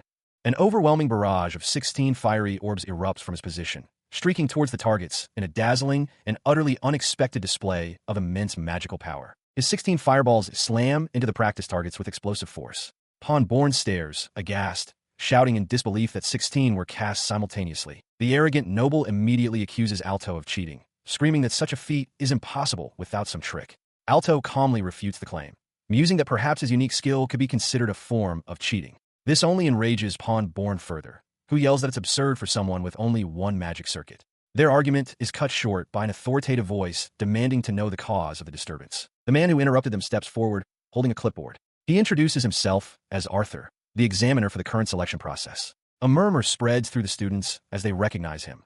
Arthur, the legendary knight commander, known as the Demon of Ingenuity for becoming the youngest commander in history. Without wasting another moment, Arthur begins to explain the exam structure. He details that there are 3 emblems to be earned: an emblem of effort, an emblem of adaptability, and an emblem of teamwork. To pass and earn the right to become a knight, a candidate must acquire all 3 from 3 trials: individual combat, a dungeon battle, and a team battle. He adds that while candidates typically earn 1 emblem per test, it is possible for someone who demonstrates exceptional strength to be awarded multiple emblems at once. Hearing this, Alto realizes the trial ahead will be severe. He must earn the approval of an elite like Arthur. The examiner continues his address, warning the students that anyone who fails to perform well in the first test is unlikely to succeed in the subsequent ones. He issues a specific caution against those who might plan to slack off until the final test, stating that such a naive strategy will never be rewarded with an emblem. Arthur then announces that the first test, individual combat, will take place in 1 week. The students will fight each other, with the specific pairings to be announced on the day of the event. With that, he dismisses the assembled candidates. A week later, the combat arena is filled with a roaring crowd. Alto stands ready, reflecting on his preparations. He had continued his training with his constant auto magic, and having access to the academy's training grounds and professional instructors was far more efficient than his solitary practice in the forest. As a result, his fire magic had leveled up, and he felt he was entering the test in peak condition. Suddenly, a familiar voice calls out his name. He turns to see Lily waving at him with a bright smile, happy to see him after some time apart. Inside the combat arena's waiting room, the 11th trial begins. Amidst the crowd of nervous candidates, Lily cheerfully congratulates Alto, overjoyed that he has made it this far in his quest to become a knight. Alto returns her enthusiasm with a bright smile and a word of thanks. As Lily wishes her future junior partner good luck, Alto confidently promises to do his best. Their exchange is cut short by the arrival of Pawn Born, who approaches with a smirk. He sarcastically remarks on Alto's impressive skill, noting how he managed to secure a recommendation from the princess herself. Pawn Born continues his taunts, revealing that he and Alto are scheduled to face each other in today's match. He frames it as an opportunity for Alto to prove he isn't a cheater. With unshakable arrogance, he declares that as the heir to the esteemed Born family, there is no possibility of him losing. Alto's expression hardens as he silently wonders about the source of such overconfidence. Suddenly, a new voice calls out to Pawn Born. It is Duke Wilo, a court minister. Pawn is visibly shocked and flattered, assuming the Duke came specifically to see him. The Duke clarifies that he is Pawn's father's superior and holds high expectations for the son of such a capable man, warning him not to disappoint. Alto observes the interaction, offering a respectful nod. Seizing the opportunity, Pawn Born turns to Alto and boasts loudly about his family's standing. He proclaims that the Born family has earned the court's trust, a vital quality for any knight. He argues that by carrying the Duke's expectations, he is far closer to knighthood than Alto could ever be. Alto simply stares back, his expression one of utter indifference. The arrogant display is abruptly halted by the arrival of an even more distinguished guest, the king of the Lawrence Kingdom, Charlotte's father. He calmly addresses the assembled students, telling them to pay him no mind and to relax before their trials. Both Pawn Born and Alto are frozen in shock at the king's sudden appearance. To everyone's astonishment, the king then turns his attention directly to Alto. With a warm smile, he reveals that his daughter, Charlotte, has spoken of him, and that he was looking forward to witnessing his fighting style. As he speaks, Princess Charlotte herself peeks out from behind him. Alto is stunned, wondering why the king is here, while Pawn Born stares, utterly aghast. The king wishes Alto good luck before departing with the princess, leaving the young man flustered but determined. The rest of the room is left in a stunned silence. As the royal pair walks away, Pawn Born trembles with rage, unable to comprehend why the king and princess would show such favor to a cheater with only one magic circuit. This shock quickly curdles into fury. Pawn Born and his cronies are convinced Alto used some underhanded trick to gain the king's attention. They resolve that it is their noble duty to educate him. Their plotting is cut short when an official orders all candidates to move to the combat arena for the next stage of the exam. In the arena, the examiner, Arthur, announces the commencement of the individual combat selection trials. He calls forth the first pairing, Alto and Pawn Born. As they are ordered to step forward, Alto's face is set with determination, ready to settle things once and for all. He stands opposite his opponent, Pawn Born, in the vast arena. From his stands, Duke Wilo smirks, declaring that whatever trickery Alto used before won't work in a real battle, and that pawn will finish him in an instant. As the two combatants stare each other down, the examiner, Knight Commander Arthur, throws his arm up and bellows for the match to begin. The instant the declaration is made, Pawn Born lunges into action, roaring for Alto to die as he unleashes a powerful high-level spell, Blizzard Launcher, sending a torrent of ice shards across the arena. In the same moment, Alto calmly counters, activating his own spell, Fire Lance X16. Pawn Born laughs, mocking the attempt, certain that a mid-level skill has no chance of defeating his superior magic. In the Academy's dueling arena, Alto stands poised as a storm of magically conjured, dark crystalline swords rushes toward him. He realizes his opponent, Pawn Born, has mistaken his ability for the top-tier skill, Fire Lance Rain.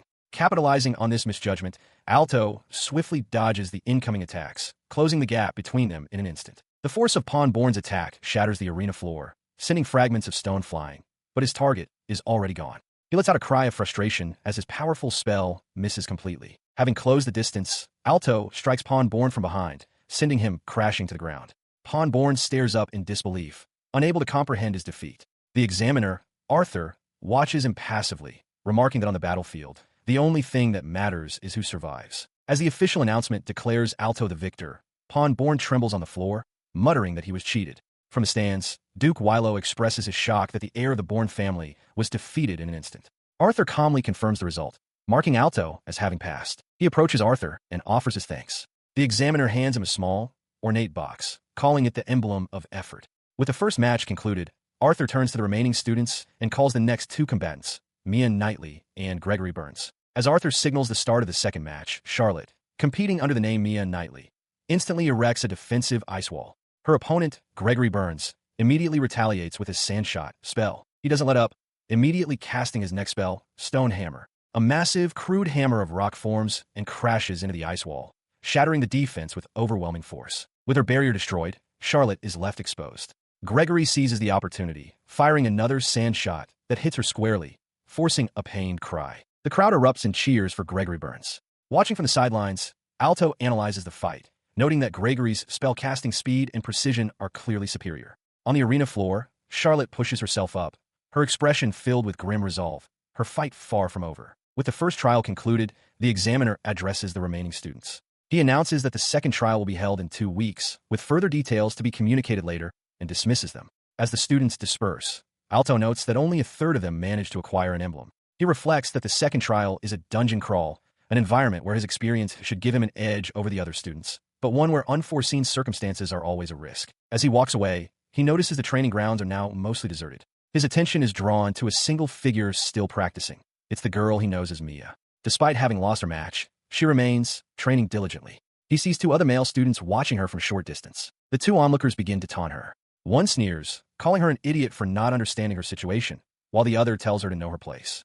Hearing this, Alto strides toward them, his voice sharp as he asks who they think is truly the shameful one. He internally fumes, thinking that they are the ones who should be ashamed for belittling someone who is working so hard immediately after the exam. His anger is fueled by memory. He recalls the 3 years since his own aptitude ceremony, filled with similar taunts.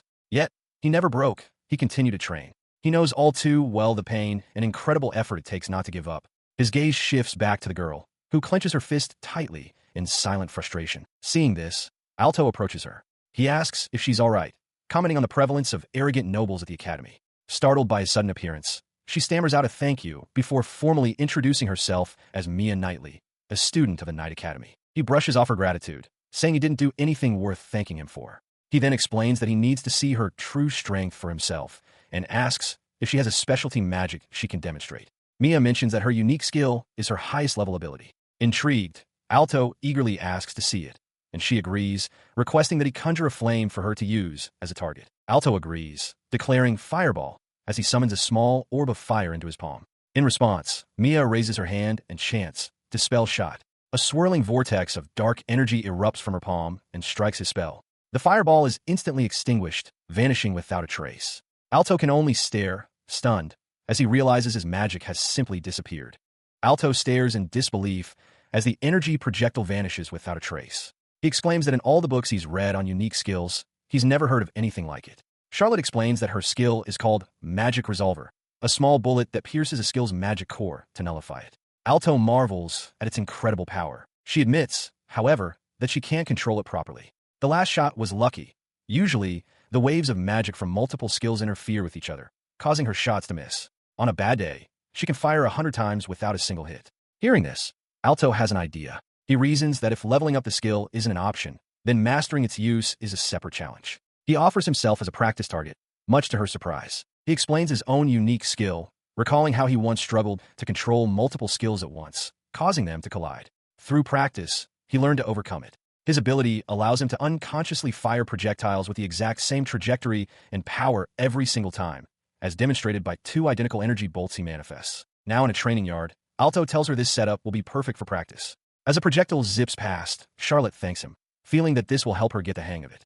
With a determined grin, Alto tells her to get ready and that they're just getting started. With a cry of "Dispel Shot," Charlotte unleashes her dark orb, successfully intercepting one of Alto's incoming projectiles. She continues the drill, firing her nullifying energy again and again. 30 minutes later, Charlotte collapses to her knees, panting and completely out of mana. She apologizes for making him practice with her for so long, but he reassures her it was good training for him too. She notes that he used far more skills than she did and asks if his mana capacity is naturally high. He clarifies that his large mana pool is the result of effort, not innate aptitude, explaining that he was weaker than most people when he started. Her expression hardens with newfound resolve. She stands and bows deeply before a stunned Alto, formally requesting to become his disciple.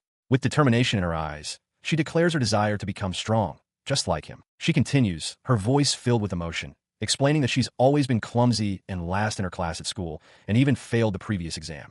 She wants to work as hard as he did to become someone who could be confident in her own strength. Alto considers her plea. He tells her he doesn't think he can teach her much, but he understands her struggle because her situation reminds him of his own. He agrees to help. Overjoyed, Charlotte thanks him profusely and offers to help him with school matters and daily chores in return. He accepts, admitting that since he's new, her help would be valuable. 2 weeks later, students gather before a massive dungeon entrance for the second exam. It's a multi-day trial where students enter in groups of 5. As Charlotte worries about Alto, other students, including Pawnborn, watch him with disdain, wondering how long he'll last. Alto, unfazed, walks toward the entrance, reflecting that it's been a while since he's been in a dungeon. He correctly deduces that the location changes daily to prevent cheating with pre-made maps. He steps into the dungeon, immediately feeling that his body is heavy and his skills seem weaker. The examiner, Arthur, explains that the second test is a dungeon crawl, meant to assess a knight's ability to adapt to various missions. Alto realizes the dungeon itself must be imbued with a debuff, a high-risk method for the organizers, but a logical way to test the candidate's adaptability. He understands that his automatic magic will help him navigate traps and enemies smoothly. Proceeding through the stone corridors, he discovers a staircase and estimates he has reached the 10th floor. Believing the final floor's treasure will be the rarest item, he adjusts his search parameters accordingly. Almost immediately, a magical map on the wall reacts, highlighting a path. He notes the quick response, confident that he can clear the dungeon at a good pace. Having successfully completed the objective, he returns to the surface and reports to Arthur. The examiner, who had been observing through a scrying crystal, confirms that Alto's route selection and pacing were appropriate and declares that he has passed. As Alto expresses his thanks, another student suddenly shouts, accusing him of cheating. The accuser is Pawnborn, who vehemently insists that a no-skill like Alto could never have cleared such a dungeon. Alto calmly refutes the claim, stating he did no such thing. In a brief flashback, Duke Wilo is seen instructing his son, Pawnborn, to sabotage Alto in the next exam. The Duke declares that his son must achieve first place to bolster the prestige of the prince's faction, and Pawnborn confidently agrees to see it done. Back in the present, Pawnborn's furious accusations continue. He reveals that his father hired a professional from the underworld to cast a debuff on Alto. He argues that it's impossible for Alto to have cleared a high-difficulty dungeon while under both the dungeon's effect and a targeted stamina drain. Therefore, he concludes, Alto must have received buffs from an outside accomplice, branding him a coward. Duke Wilo explodes in anger at his son's public confession, shouting that he's displeasing the prince and must not do anything to strengthen the rival princess's faction.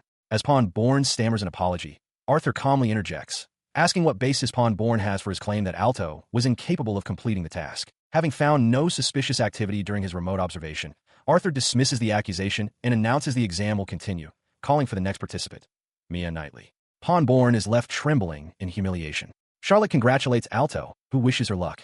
He then watches with a worried expression as she enters the dark maw of the dungeon for her own trial. Hours after the second exam began, Charlotte suddenly materializes at the dungeon entrance, stumbling to the ground. Alto, watching from the sidelines, realizes she must have taken a long time. The examiner, Arthur, appears and declares her unqualified due to a lack of skill, explaining that the dungeon is designed to forcibly teleport out anyone judged incapable of clearing it. Alto rushes to her side, calling her name in concern. She looks down, distraught, murmuring that with 2 failures out of 3 exams, she now has no choice but to obtain 3 emblems in the final test.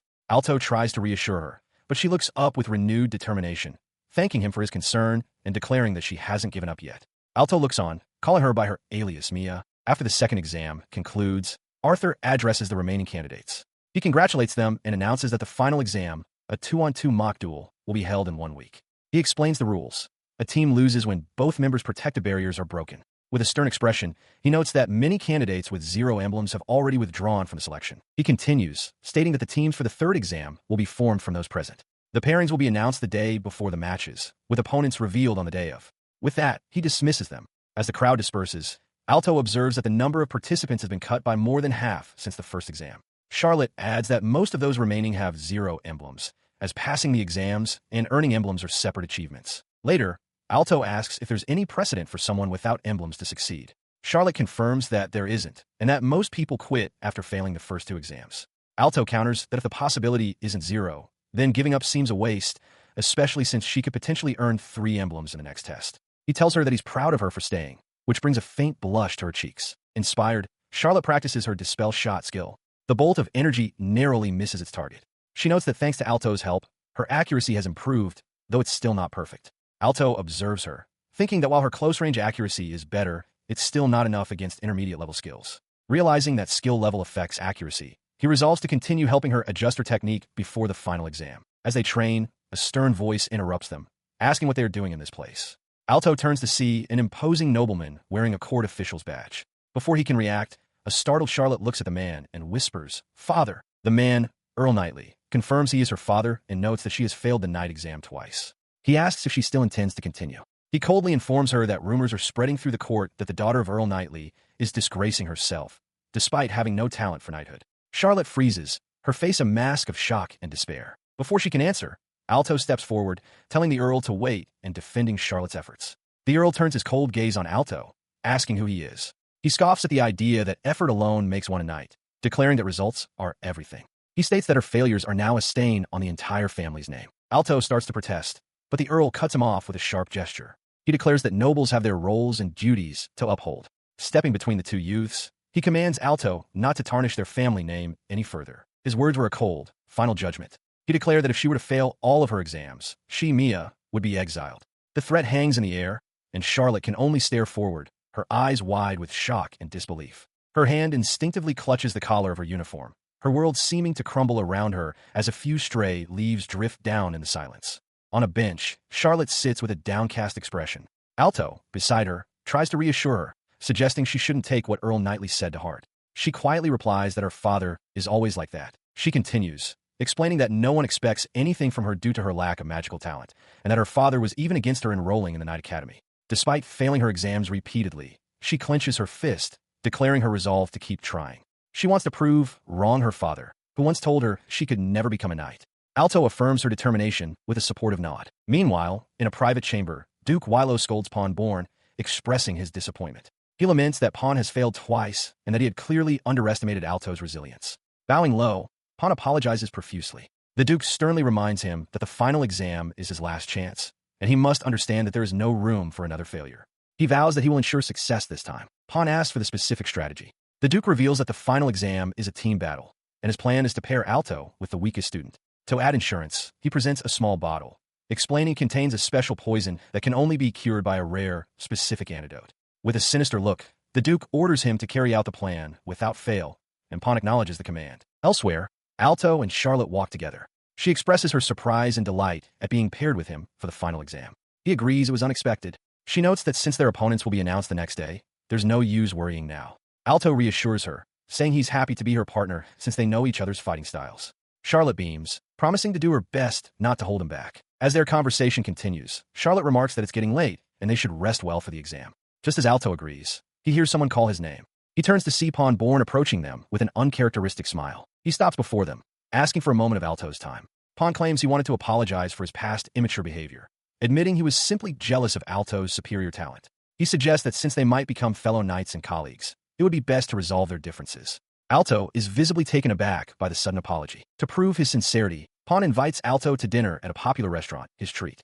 Though suspicious of the sudden change, Alto considers that lingering animosity could indeed cause issues if they become colleagues. He cautiously agrees to the meal. Pleased, Pawn grabs his arm and eagerly leads him away. An hour later, Pawn wipes his mouth, commenting on the excellent quality of the food and asking if Alto was satisfied. Alto, however, looks pale and unwell. He thinks to himself that he's been feeling sick since the middle of the meal. Pawn smirks subtly and suggests they both head home to rest for the next day's exam. Feeling dizzy, Alto can only agree. Having barely made it back to his room, Alto stumbles and catches himself against the wall. He collapses onto his bed, a sudden chill running through him. As his condition worsens, the realization dawns on him. He might have been poisoned by Pawn. Lying weak and feverish, he wonders if this is just a cold or something far more sinister. In the crowded arena, Charlotte waits anxiously. She finds it strange that Alto, who is always so punctual, would arrive at the last minute. Her concern deepens when she spots him stumbling into view, and she calls out his name. He finally reaches her, panting heavily, and weakly explains that he seems to have caught a cold. Charlotte looks at his pale, sweating face, her expression filled with worry. She insists that he is not okay, having never seen him look so weak. She urges him to report to Knight Commander Arthur so they can postpone their match and allow him to rest. Alto, however, refuses, stating that a knight cannot simply take a break due to poor health and that this trial is also a test of their knightly fortitude. As he speaks, an official announcement cuts through the air, declaring the pairings for the first match. The announcement continues, revealing the opponents for Team Alto and Mia Knightley, Team Pawnborn and Gregory Burns. Charlotte is horrified. Not only can Alto not rest, but they must face Pawnborn, who holds a clear grudge against him, and Gregory Burns, the very opponent she was unable to defeat. She looks at Alto's weakened state, the gravity of their predicament sinking in. As she trembles with fear and doubt, Alto places a reassuring hand on her shoulder. Though sweating and grimacing in pain, his eyes burn with determination. He tells her they will be fine and reminds her of their shared purpose, to prove themselves to her father. His resolve cuts through her panic, and she responds with a firm, resolute yes. Inside the combat arena, Pawnborn smirks condescendingly at Alto, who appears unwell and is breathing heavily. Feigning concern, Pawn asks if he's all right, while Gregory Burns and Charlotte watch from their respective positions. With a formal declaration, the examiner signals the start of the match. The two teams face off across the field. Without hesitation, Pawnborn unleashes an attack, shouting the name of his spell, Fire Lance. A spear of flame hurtles towards Alto. Reacting instantly to the threat, Charlotte moves to protect her partner. Calling out to Alto that she will provide defense, she casts Ice Wall. A massive barrier of solid ice erupts from the ground, intercepting the fiery projectile with a deafening crash. As the ice wall shatters, Charlotte turns to check on Alto, who can only offer a pained apology. Observing their exchange, Pawnborn laughs, declaring the match an easy win before unleashing a wide-area attack. Fireball Rain. To counter the volley, Alto activates Fireball X16 as Charlotte casts Hail Shot. Their spells collide with the incoming fireballs in a chaotic explosion of magical energy. Charlotte notes, with alarm, that her ice wall was completely destroyed. She thanks Alto, remarking that he is always helping her. He acknowledges her, but they both realize their opponents are flanking them, forcing them to fight individually. Seizing the opportunity, Pawnborn appears behind Alto and casts Sand Press, causing a giant hand of earth to rise and attempt to crush him. At the same time, Gregory Burns targets Charlotte with another Fire Lance. She cries out for Alto. Seeing her predicament, Alto grits his teeth, knowing his next technique is incomplete but that he must use it. Pawnborn taunts him, declaring he will be Alto's opponent, as Gregory roars for him to be crushed. He manages to evade a direct hit from the Sand Press, but the impact throws him. Clutching his head, he has a realization. His automatic magic is only a substitute for his magic circuits. The magic that forms his skills is still dependent on his own power. Struggling against the pain, Alto knows he cannot fall, or Mia will be left in a 2-on-1 fight. He resolves to take his opponent down, even if it means they destroy each other. He prepares a fireball, just as Pawnborn taunts him, and unleashes a sand shot. Gregory bellows with fury, casting another massive Fire Lance. He gloats that such an advanced skill cannot be countered. Simultaneously, the ground trembles as another Sand Press forms, aiming to finally crush Alto between the two overwhelming attacks. He counters the incoming attack by activating his own Fire Lance. As the spells clash, he wonders if he managed to nullify it, but at that same moment, the ground beneath Gregory erupts. The Sand Press attack slams into his opponent from below, sending him flying with a cry of agony as Pawnborn watches in disbelief. The unexpected move leaves Pawnborn stunned, shouting in disbelief that Alto had cast a second spell. From the sidelines, the examiner Arthur looks on in astonishment, remarking that Alto managed to defeat the high-ranking Gregory even while poisoned. In the arena, Gregory is officially declared unable to battle. The strain of the maneuver and the poison coursing through him prove too much. As Charlotte cries out his name in concern, Alto collapses to his knees. The referee officially declares him unable to continue the fight. Seeing this, Pawnborn breaks into a fit of laughter, mocking that for all the trouble, Alto was finished. His laughter subsides as he turns his cruel attention to Charlotte. He declares the match over, taunting that without her friend Alto, the failure can't do anything on her own. Across the arena, Charlotte clutches the pendant at her neck, her expression hardening with resolve in the face of his words. In the dueling arena, Alto lies defeated on the stone floor. Across the field, Gregory Burns smirks at a concerned Charlotte.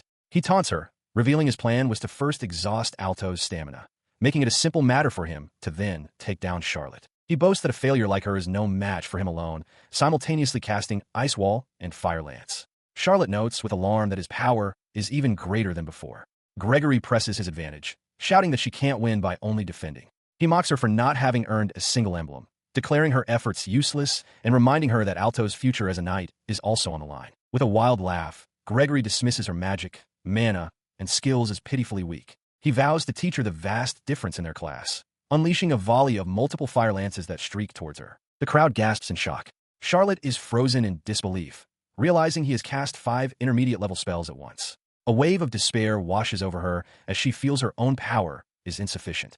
Her dream, she thinks, is over. As Gregory bids farewell to the failure, the lances converge on her. But in that instant, Charlotte notices one projectile's trajectory is off. A sharp, metallic clang rings out as a lance is deflected. The dust settles to reveal Alto, now on his feet and standing directly in her path. She stares horrified. She knows that taking an intermediate-level spell without a barrier would lead to severe injury, if not death. As he stands firm before her, she can only cry out his name in alarm. Alto. Her mind flashes back to a different time, to the solemn, empty hall of the aptitude ceremony, a place that marked the beginning of their divergent paths. Charlotte recalls that fateful day. She was there when Alto, despite being a noble, was declared no skill. She watched him walk away in despair, his steps unsteady. She tried to call out, but he was lost in his own world and didn't hear. 6 months after he was exiled from his home, she found him, training alone in the depths of a forest. She remembers thinking that even with his low magic aptitude, the light in his eyes had not faded.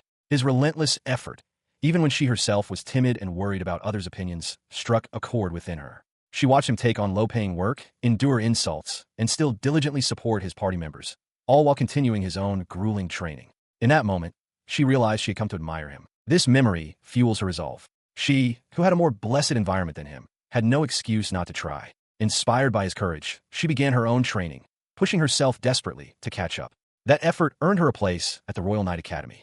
For 3 years, she has worked tirelessly, ignoring the scorn of her peers, telling herself she has no time to rest. Her heart leaped as Alto stood before her, effortlessly deflecting the barrage of attacks. Charlotte's mind raced back to the night selection exam briefing where she first saw him. His overwhelming power made her feel as if he were from another world, far beyond her reach. Seeing him acknowledged by everyone stirred a strange mix of happiness and loneliness within her. She recalled gathering all her courage to speak to him after they became classmates. Despite her forwardness in asking him questions, he had been kind, thoughtfully considering her concerns even with a troubled look on his face.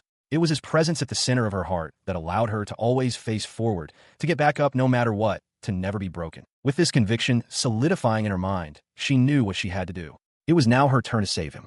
With a burst of speed, she lunged forward, her arm outstretched as she screamed for her desperate effort to reach him. A barrage of dark projectiles erupts from Gregory Burns' spell. He scoffs at the interference, declaring that a half-dead opponent should just die. In response, Mia nightly gathers a swirling orb of dark energy, determined to stop him. From the sidelines, Alto watches, realizing that this time, she will succeed. He resolves that he must protect her, even if it means getting dangerously close. As a vortex of power swirls before her, Mia steels herself and unleashes her technique. Dispel shot. Pawnborn cries out in disbelief as Mia's technique vanishes. Gregory is equally shocked, exclaiming that such a thing should be impossible. His own magic is superior, and his victory should be certain. As his attack flies, Mia fires her dispel shot again. Gregory's magical projectiles are suddenly neutralized, dissolving into nothingness as he feels his own power being drained away. Enraged and bewildered, he screams in frustration at the impossible turn of events. The two opposing forces of magic collide in a brilliant flash, completely canceling each other out. From his position, Gregory can only watch as his attack is rendered inert. With the immediate threat gone, Mia closes the distance. She declares that at this range, she won't miss, and fires another dispel shot directly at Pawnborn's defensive barrier. The dark energy impacts the hexagonal shield with a sharp crack. Pawnborn's barrier shatters spectacularly. He stumbles back in shock as referee Bats announces the collapse of his defense and declares the winners, the team of Alto and Mia Knightley. Nearby, Mia rushes to help a weakened Alto to his feet. Arthur approaches the pair, offering Alto a vial. He explains it's a special antidote for the poison he was afflicted with, which should bring him relief. Meanwhile, Gregory Burns furiously accuses Mia of cheating, claiming it's impossible for a failure to suddenly become so strong and that someone must have cast a buff on her after Alto fell. The guild master interjects, confirming that Mia was indeed enhanced with a buff that strengthened her magic control. Gregory is momentarily vindicated, but the guild master clarifies that the buff was cast before Alto became incapacitated. Arthur adds that there was no sign of any skill activation after Alto fell. He deduces that Alto must have cast the spell just before collapsing to mislead them. Gregory is stunned into silence, unable to comprehend such a tactic being executed in a split second. The guild master addresses Gregory directly, stating that even with Alto's buff, Mia's victory was only possible due to her own foundational strength. He then turns the accusation back on Gregory, declaring that he is the one who cheated. Gregory recoils in shock, vehemently denying the charge. He frantically denies the accusation, claiming total ignorance. The guild master remains unmoved, stating that the investigation into the sabotage is already complete. He reveals they have confirmed that Gregory and his father gave the orders, and have even traced the acquisition route of the poison used on Alto. Furthermore, the guild master adds, they know Pawn Born accepted money from his father, Duke Born, for his part in the scheme. Following these damning revelations, the guild master roars that a man who would poison an opponent is worthy of death and orders him to be taken away. As guards drag him off, Gregory screams for them to stop, crying out for his father. Watching the scene, Alto reflects on Gregory's actions, wondering why he was so determined to eliminate him, but finds he cannot muster any sympathy. The commotion fades as Arthur approaches Alto, offering an apology. He confesses that he was aware of the poisoning, but allowed it to proceed as a test of both Alto's character and his strength in handling the conspiracy. Alto accepts, admitting his own carelessness in falling for the trap. Arthur then shifts the topic, commending Alto for empowering his teammate to secure victory in the team battle. He then turns his attention to Mia, calling her forward. Arthur acknowledges that her unique skill is widely considered impractical, a failure skill, but he commends her for never ceasing to believe in her own strength and for continuing on her path. For this perseverance, he announces he will bestow upon her the emblem of effort. As Mia expresses her gratitude, Arthur continues his commendation. He praises her for overcoming the difficult situation when her trusted ally fell, for believing in her own power to turn the tide, and for achieving a reversal. For this display, he also awards her the emblem of adaptability. Alto watches with a bright smile, congratulating her on her hard-won achievement. Overwhelmed, Mia tearfully tells Alto that she couldn't have done it without him. Finally, Arthur presents the emblem of teamwork, adding that while she still has much to learn, his expectations for her are high. Tears of joy stream down Mia's face as she accepts the emblems, overwhelmed and stammering her thanks. Sometime later, Alto points toward the spectator stands, directing Mia's attention to her father, Earl Knightley. She approaches him and formally announces that she has become a knight. Her father responds with cold indifference, stating that her achievement has nothing to do with the Knightley family and that she is free to do as she wishes. Returning to Alto's side, Mia is comforted by him. He reassures her that her father's gaze was not like the one his own father had when he cast him out, suggesting she will understand in time. He also explains that Arthur's words about having expectations were his indirect way of praising her. With renewed resolve, Mia declares she will work hard until she is formally acknowledged, and Alto agrees, sharing her determination.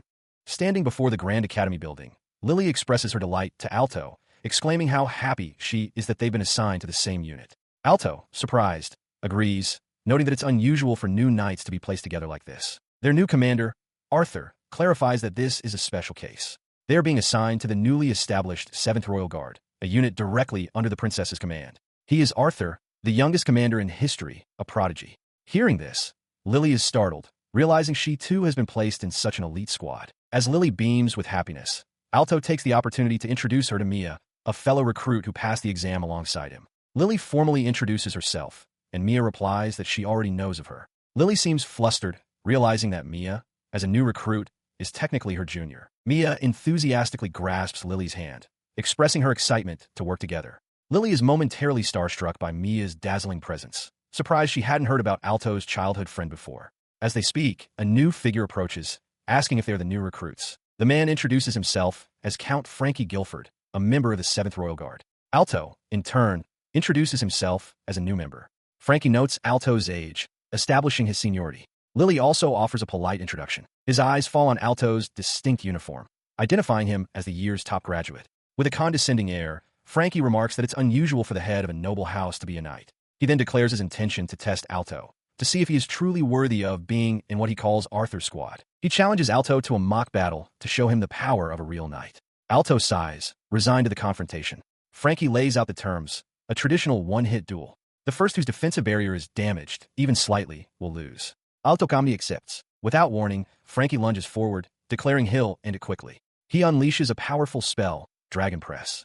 Alto's eyes widen in surprise at the immediate use of a high-level skill. As the energy gathers, Frankie closes the distance for a sword strike. In an instant, a massive wall of jagged ice erupts from the ground, completely intercepting Frankie's attack.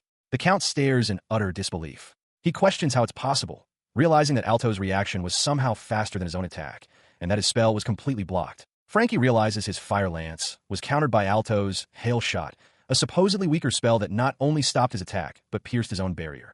He collapses to his knees, stunned. He marvels that Alto's spell was more powerful and was aimed with perfect precision, even though his vision was obscured. He is left defeated and in shock. He internally reviewed the automated spell sequence that had just activated, an automatic defense against incoming magic, followed by a two-shot counterattack of hail shot. He mused that the automatic magic he had set up, learning from a previous fight, had indeed been useful.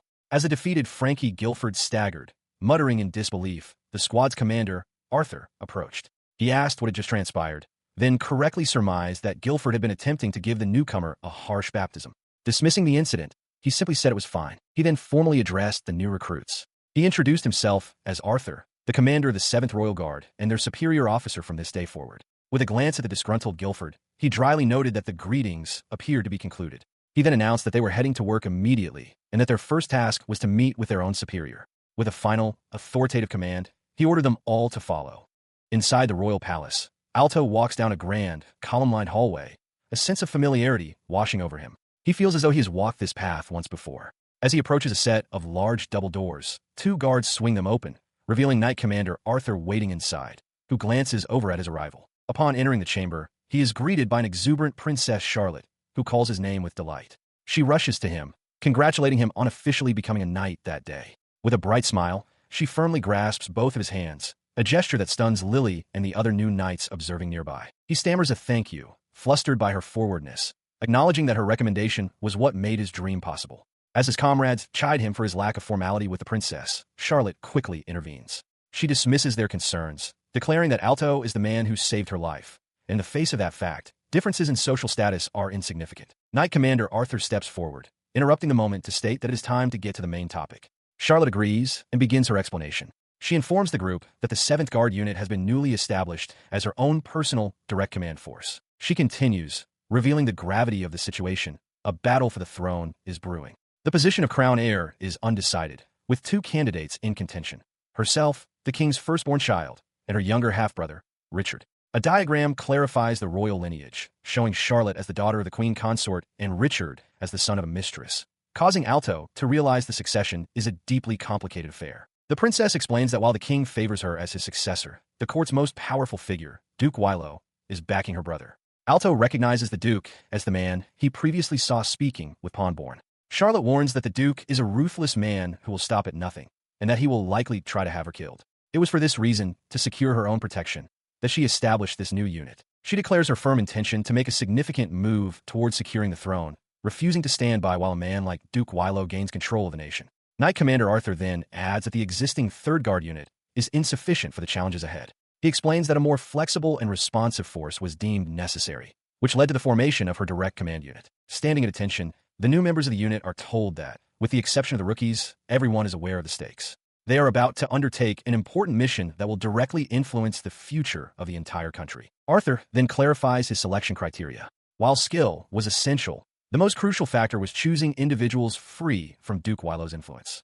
Alto, as a commoner from a fallen house, Mia, whose noble family has little sway, and Lily, who earned her position through merit alone, all fit this profile. He concludes by assuring them that he will take full responsibility for them all. He turns to a dejected Pawnborn and bluntly states he was chosen simply because Duke Wilo despises him. Without giving them time to process this, Arthur announces their first mission. Starting the next day, they're to escort Princess Charlotte to the eastern city of Minton. The 7th Guard unit will accompany her. Alto's thoughts drift to their destination. Minton, he recalls it as a large, bustling city, a place he once visited with Lily while shopping before she enrolled in the Knight Academy.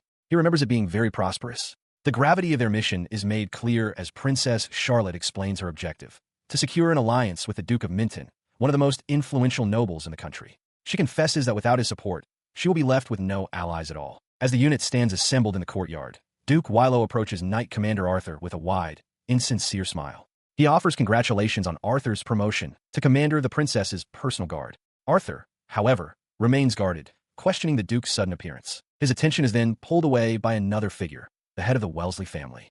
Arthur asks if he knows someone among the new recruits. Nearby, Alto freezes, his eyes wide with shock at the sight of his own father. The man looks past his son as if he were invisible and declares to Arthur that the boy is a complete stranger to him. The cold dismissal hits Alto with the force of a physical blow. He understands now. His father has truly cast him aside, no longer considering him his son. Duke Wilo claps a hand on Arthur's shoulder, breaking the heavy silence. He dismisses the tense family affair and addresses Arthur, calling him by his moniker, the Demon of Ingenuity. With a patronizing tone, he states he looks forward to seeing even greater achievements from him, before adding a thinly veiled warning not to push himself too hard. Later, in a private room within the court, Arthur reports to a seated Duke Wilo. He confirms that, as per the intelligence gathered, the 7th Guard unit has been officially assigned. He then asks if they should proceed with the plan as discussed. Wilo calmly affirms that they should. Arthur adds that he will also make the necessary preparations for the celebration. A cruel smile spreads across Duke Wilo's face as he takes a sip of wine. He agrees, stating that they must not forget the preparations, because in 3 days, it will be the anniversary of the princess's death. The 3rd and 7th Royal Guard units, tasked with escorting Princess Charlotte, have made camp for the night in a forest clearing. Around a crackling fire, Lily speaks to Charlotte, who is sharing the night watch. She expresses her relief to be on duty with her, offering a friendly greeting. Despite the reassurance, Charlotte remains anxious. Lily acknowledges the tension of guarding the princess, but notes the road is usually safe and free of high-level monsters. Charlotte then voices her own deep-seated insecurity, questioning if she truly belongs among such esteemed company. She mentions Alto, the top student of the selection exam, and Lily herself, who is known as the most formidable of the younger knights, feeling she has nothing to offer in comparison. Lily continues to encourage her, revealing that even Knight Commander Arthur had praised Charlotte, calling her a harder worker than himself and someone with excellent teamwork skills. From nearby, Alto chimes in, agreeing that her family's recognition is well-deserved and that she should have more confidence. Hearing this from both of them, Charlotte's resolve seems to strengthen. She then adds that they were comrades who took the aptitude test together. Charlotte reacts with wide-eyed shock, asking why she would bring that up. Before Lily can elaborate, her expression hardens. She senses an unseen threat, quickly silencing Charlotte as she realizes they are being surrounded. The forest has fallen deathly silent, a detail Charlotte notes with dread, as even the slightest stirrings of normal wildlife are absent. Her fears are confirmed as a massive, dark-furred beast with glowing eyes emerges from the trees. Charlotte instantly identifies it as an A-rank hellhound. She recalls their hunting strategy. They form packs with a strict hierarchy, and the first to appear is always the lowest-ranking member, sent in as bait. From this, she deduces the hellhounds have targeted their large, powerful group deliberately, confident in their ability to overwhelm them. As a pack of the beasts bursts from the undergrowth, Lily shouts for Charlotte to focus on defense and call for backup while she clears a path. Invoking her skill, Sacred Sword, Lily leaps into the fray. Her blade connects with the lead hellhound in a shower of sparks, but it fails to penetrate. The creature's hide is like steel. Lily stares in shock, realizing this is no ordinary hellhound. Her attack, which could normally decapitate 1 in 2 strikes, was completely ineffective. The beast lunges in retaliation, its jaws snapping shut where she stood moments before. Dodging, Lily resolves to aim for the monster's vulnerable mouth. However, her situation has grown dire as she is now completely surrounded by the pack of unnaturally durable creatures. Charlotte cries out Lily's name in terror. The horrifying thought crosses her mind. If all the hellhounds are this tough, they stand no chance. Reacting instinctively, she casts Sacred Barrier, a shimmering shield of light that envelopes her completely. As the pack closes in, Lily yells for Charlotte to use Ice Wall. Panicked, Charlotte shouts back that she can't yet deploy it in all directions. Lily realizes with dawning horror that her own Sacred Barrier only protects herself, leaving Charlotte utterly defenseless as one of the hellhounds lunges directly at her. As a hellhound mauls one of the guards, Alto arrives on the scene, holding up a hand. Lily and Charlotte cry out his name in relief. He apologizes for being late. He quickly assesses the situation. Lily explains that their attacks are ineffective against the hellhounds, though striking their mouths causes some damage. Alto, whose search magic had alerted him, uses his appraisal magic and discovers the beasts are wrapped in a high-density barrier skill. He concludes they must be taken down one by one with powerful skills and asks Charlotte if she can use Dispel Shot. She expresses shock, having never heard of a hellhound using a barrier. Realizing they lack time for multiple large spells, Alto devises a new plan. He will draw their attention while Charlotte breaks the barrier, allowing Lily to land a decisive blow. With a shout, he leaps forward, drawing the pack's aggression. As he keeps the pack occupied, Charlotte aims and unleashes Dispel Shot. The orb of energy strikes a hellhound, shattering its magical defense. Lily exclaims that the barrier is gone. Alto yells for Charlotte to continue as Lily charges forward, her blade glowing as she invokes Sacred Sword and slices through the now vulnerable beast. Their coordinated attack fells the remaining monsters. In the aftermath, Alto runs through the now quiet campsite, relieved that the attack didn't reach the main lodging area. He approaches a man who asks if anything happened. Panting, Alto begins to report to the commander. The commander, Knight Commander Arthur, listens intently. He deduces that the appearance of A-rank monsters with magical barriers means someone is deliberately obstructing their journey. He declares that they must depart from Minton immediately, before their enemy can make another move. He rouses the camp, shouting that though the enemy was annihilated, another attack is possible and orders everyone to march at once. At Minton Castle, the Duke of Minton formally welcomes Princess Charlotte and her companions. He expresses his gratitude for her making time to visit, stating that her presence in the territory of an old man is the highest honor. He gestures for them to sit, insisting they dispense with formalities. The Duke explains their recent troubles. Since a local mine was stripped of its magic stones and abandoned, monsters have taken up residence. He reports that in recent months, the monsters have grown stronger, repelling even the best adventurers the local guild could muster. Arthur, the Knight Commander, observes that if the creatures have defenses comparable to a hellhound, then it's no wonder ordinary adventurers would struggle. Alto and Charlotte listen with serious expressions. In response, Charlotte offers a proposition. She suggests that her own royal guard will handle the monster subjugation. Alto internally recognizes this move. In exchange for solving their problem, she is securing their faction's loyalty. It is, he notes, a common negotiating tactic among the nobility. Arthur formally accepts the mission, thanking the Duke and stating that while the Third Royal Guard is sufficient, the Duke's offer to supplement with his own soldiers is appreciated. He declares that they will rest for the night and begin the extermination at dawn. The Duke gratefully accepts, and Charlotte smiles, pleased with the arrangement. Later that night, in her assigned chambers, Charlotte sits with Alto. She thanks him for coming and asks if he had any other plans. He assures her it's no problem, as he was only going to be practicing magic in his room anyway. She then gets to the point, asking why he thinks she specifically summoned him, wondering if there is some other urgent mission. He is slightly taken aback by her direct question. Charlotte confesses that she simply wanted his opinion, questioning if she is truly doing the right thing. She explains that she has always strived to help her people, but seeing the violent ideologies of Prince Richard and Duke Wilo go unchallenged by those around them has filled her with doubt. She continues, voicing her fear that no one would dare correct her if she were to make a mistake. Born a princess, she has always been surrounded by people seeking to curry favor, leading to a profound sense of isolation.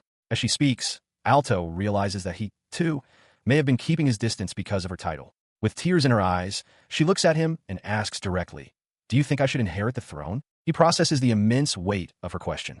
He understands this is not a test of a subordinate's loyalty, a crime punishable by accusations of disrespect. He sees that the woman before him is not just a princess, but a young girl named Charlotte, lost and seeking an honest answer from him as an individual. As if reading his thoughts, Charlotte clarifies that she knows what a subordinate would say, an affirmation of her right to rule.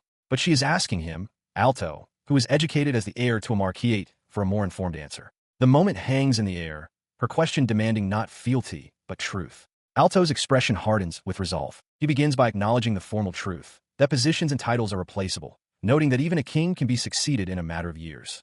Drawing from his own painful experience of being exiled from his family, he understands this concept well. However, he looks at her intently and declares that the person themselves is irreplaceable. He elaborates, recalling how his childhood friend extended a hand to him when he felt worthless after losing his family support. He suggests that just as that act saved him, Charlotte's own actions have surely touched many of her people in the same way, regardless of whether she inherits the throne. He finishes by telling her that her intentions are admirable, and therefore she should hold her head high with confidence in what she has done. Visibly moved, Charlotte thanks him for his honesty, confessing that his words have made her like him even more. With renewed determination, Alto promises to do his utmost to be worthy of her trust. As their conversation concludes, he stands, formally wishing her well for the next day's monster subjugation and vowing to make it a success. Charlotte, however, remains seated, flustered. A blush spreads across her face as she realizes with dismay that her heartfelt confession of liking him was completely overlooked in favor of mission preparations. The following day, the subjugation force assembles. Monsters have emerged in both of the area's two mine shafts, necessitating a split in their forces. Charlotte, under her alias Mia, will lead a team to handle the eastern mine. The southern mine falls to a team led by Frankie, Guilford, and Alto. With a determined expression, Alto stands ready with his group as the command is given. The operation begins now. Inside the southern mine tunnel, Frankie Guilford walks ahead of Alto, establishing his authority. He declares that he is the leader. He continues, recalling how he has seen peeking around with a swift, single slash, he cuts the goblin down. Turning back, an hour passes. The path behind Frankie, however, seems pleased by beyond the light. Alto glances at Frankie, who asks why he's getting scared now. He unleashes a powerful spell. Frankie stares in disbelief, shouting that it's impossible for his advanced skill not to have cut through them. Alto realizes that these monsters are just like the Hellhound from before. They're all protected by a powerful barrier. Frankie, however, remains defiant. He grits his teeth, declaring that the barrier is on the verge of breaking and that he will force. He continued his relentless assault, his blade cleaving through one of the king lizardmen. With a triumphant cry for the next challenger, he spun, ready for another attack. He stood over the fallen lizardmen, his blade dripping. Taking a moment to assess the situation, he noted that 5 more remained, but confidently declared that in his hands, they were no threat. He glanced back towards Alto, a confident smirk on his face. He mused aloud that this situation must be overwhelming for a newcomer, even a top graduate, before offering a casual reassurance that it would be all right. His condescending reassurance was cut short. Before him, The remaining 5 lizard men lay defeated in a heap, with Alto standing calmly nearby. The young man asked if that was all of them, leaving Frankie utterly stunned. He stared, unable to comprehend who this person was, who could dispatch such foes and show no concern for the disparity in their efforts. Before Frankie could fully process the display, Alto directed his attention to a map, calmly stating that an S-rank monster was located just ahead. Frankie, shocked at the news, quickly morphed into boisterous excitement. He declared it a perfect opportunity, vowing to show Alto a proper demonstration of how to battle a truly formidable foe. They proceeded onward, emerging into a vast, open cavern. Frankie noted the sheer size of the space, his eyes then falling upon the chamber's sole occupant. In the center, a colossal, black-armored dragon lay sleeping, its massive form curled under a beam of light from above. Alto stares in disbelief at the colossal armored dragon, noting it's twice the size of any he's encountered before. He wonders if it grew so large by absorbing the ambient magic from the mind's magic stones. Frankie Guilford, however, voices a more sinister theory, that the creature was deliberately and artificially enlarged. Before they can ponder further, the dragon turns its attention to them, its voice a low rumble as it demands to know who dares intrude. In response to the beast's challenge, Frankie, whom Alto identifies as a soldier, immediately launches an attack, casting a fireball spell. The fiery orb hurtles towards the dragon's immense, armored head. The spell, however, is met with contemptuous ease. The armored dragon swats the fireball aside with a single, massive claw, the resulting shockwave blasting both Alto and Frankie off their feet as the beast announces its attack. As they struggle to recover, the dragon inhales deeply and unleashes a torrent of destructive energy, a dragon breath. Reacting instantly, Alto braces himself and activates his own skill, Fire Lance, preparing to meet the blast head-on. The two opposing forces meet in a blinding explosion. Frankie scoffs that such an attack would be useless, but his confidence shatters as the smoke clears. He stares in disbelief, realizing the dragon is completely unscathed. Alto, too, is stunned by its immense defensive power. Realizing a frontal assault is useless, Frankie quickly formulates a new strategy. He orders Alto to concentrate all their firepower on a single point, the base of the dragon's right leg. The plan is to overwhelm its defenses in one spot and cripple the limb. Alto immediately agrees. He unleashes a furious barrage, but his attacks dissipate harmlessly against the dragon's shimmering barrier. Cursing in frustration, Alto realizes he can't even scratch it. As the dragon prepares its next assault, Frankie bellows a desperate warning for Alto to prepare a full-power defensive spell. A blinding beam of energy erupts from the dragon's maw, engulfing the area. The ground shakes from the sheer force of the blast. Through the chaos, Frankie yells out, desperately checking on the status of the new guy. He finds Alto on one knee, his body trembling with effort as he struggles to maintain a defensive barrier against the relentless onslaught. The power is overwhelming. Alto realizes with dawning horror that the difference in strength is astronomical. If his defense fails, they are finished. Despite his efforts, the pressure is too great. The barrier shatters, and the force of the blast sends Alto hurtling through the air. Frankie can only watch, shouting his name in alarm. He curses his own powerlessness, realizing he can't even get close enough to the beast to help. He watches in horror as Alto, having been thrown to the ground, realizes his defensive barrier has been destroyed. Knowing the next attack will be fatal, Alto prepares to retaliate, activating both Ice Wall and Fire Lance as the armored dragon looms over the wreckage of his previous defense. In a desperate attempt to draw the beast's attention, he shouts, declaring himself its opponent. But the dragon completely ignores him, its gaze remaining locked on the vulnerable young man on the ground. With a sudden, powerful lunge, the creature surges forward, its massive body a blur of motion as it charges directly at Alto. He stumbles, forcing himself to remain calm. He understands the dragon is instinctively targeting him as the weaker foe and that there is no time to erect another barrier. Acknowledging that the next blow will be his last, he nevertheless refuses to surrender, desperately searching for any path to survival. In that critical moment, a notification materializes before his stunned eyes. A system message declares that his auto magic has leveled up, unlocking a new skill. His face contorts with shock as he utters a single, disbelieving phrase. Level up. Alto stares in disbelief at a translucent display materializing before him. It reads Automatic Magic, LV30. He realizes with a jolt that the experience required for leveling up was so immense that he had completely forgotten about the possibility of advancing. Turning his attention back to the immediate threat, he calls out to Frankie Guilford, asking if he can draw the dragon's attention for a short while. Frankie holds a small orb of fire and another object he identifies as a bait ball, a condensed lure activated by burning. He berates Alto for not handing it over sooner. He scoffs, declaring that he might be able to buy them some time to turn the situation around, and taunts the beast, confident in his ability to act as a decoy. The armored dragon fixes its gaze upon him, taking the bait. With a defiant shout that he'll keep the monster occupied for as long as it takes, Frankie sprints across the cavern floor. The armored dragon gives chase, its massive form crashing through the terrain behind him. As Frankie leads the beast away, Alto examines his status display more closely. Reaching level 30 has unlocked instantaneous description and increased his simultaneous spell activation from 16 to 32. He realizes that with this newfound power, he might be able to unleash an attack of unprecedented scale. He calls out to the winded Frankie, announcing that he is ready. Frankie, panting heavily, retorts that it felt like much longer than a few moments. Alto explains that he's about to unleash a high-power skill he's never used before and warns him to be careful, as it could backfire. Frankie looks on, astonished, as immense power gathers around Alto, wondering how he can possibly muster even more strength. Alto, focusing his will, extends his hand as a magical interface appears and commands, "Activate Fire Lance." A gigantic spear of pure fire erupts from his hand, streaking towards the dragon. Frankie stares in utter shock, exclaiming that he has never seen a fire lance of such magnitude. Alto roars for the spell to shatter its target. The massive fire lance collides with the armored dragon's head in a brilliant explosion. The beast's supposedly impenetrable armor begins to crack and shatter. Seeing his attack break through, Alto watches intently and declares he will fire one more. The lance of fire pierces straight through the dragon's armored head, a testament to the overwhelming power Alto has just unleashed. The colossal beast is thrown back as the lance of pure fire slams into its armored head, the point of impact glowing white-hot against its dark scales. The force of the blow sends a shockwave across the cavern, kicking up a storm of dust and debris. The ground trembles violently, throwing nearby mercenaries off their feet as they cry out in alarm. As the dust begins to settle, the massive armored dragon crashes to the ground, its body finally still. Watching from a safe distance, Charlotte marvels at the overwhelming power Alto has just displayed, admitting to herself that the jealousy she once felt has now turned into awe. Alto looks on with relief, believing the creature to be defeated. His relief is short-lived as a new voice cuts through the cavern silence.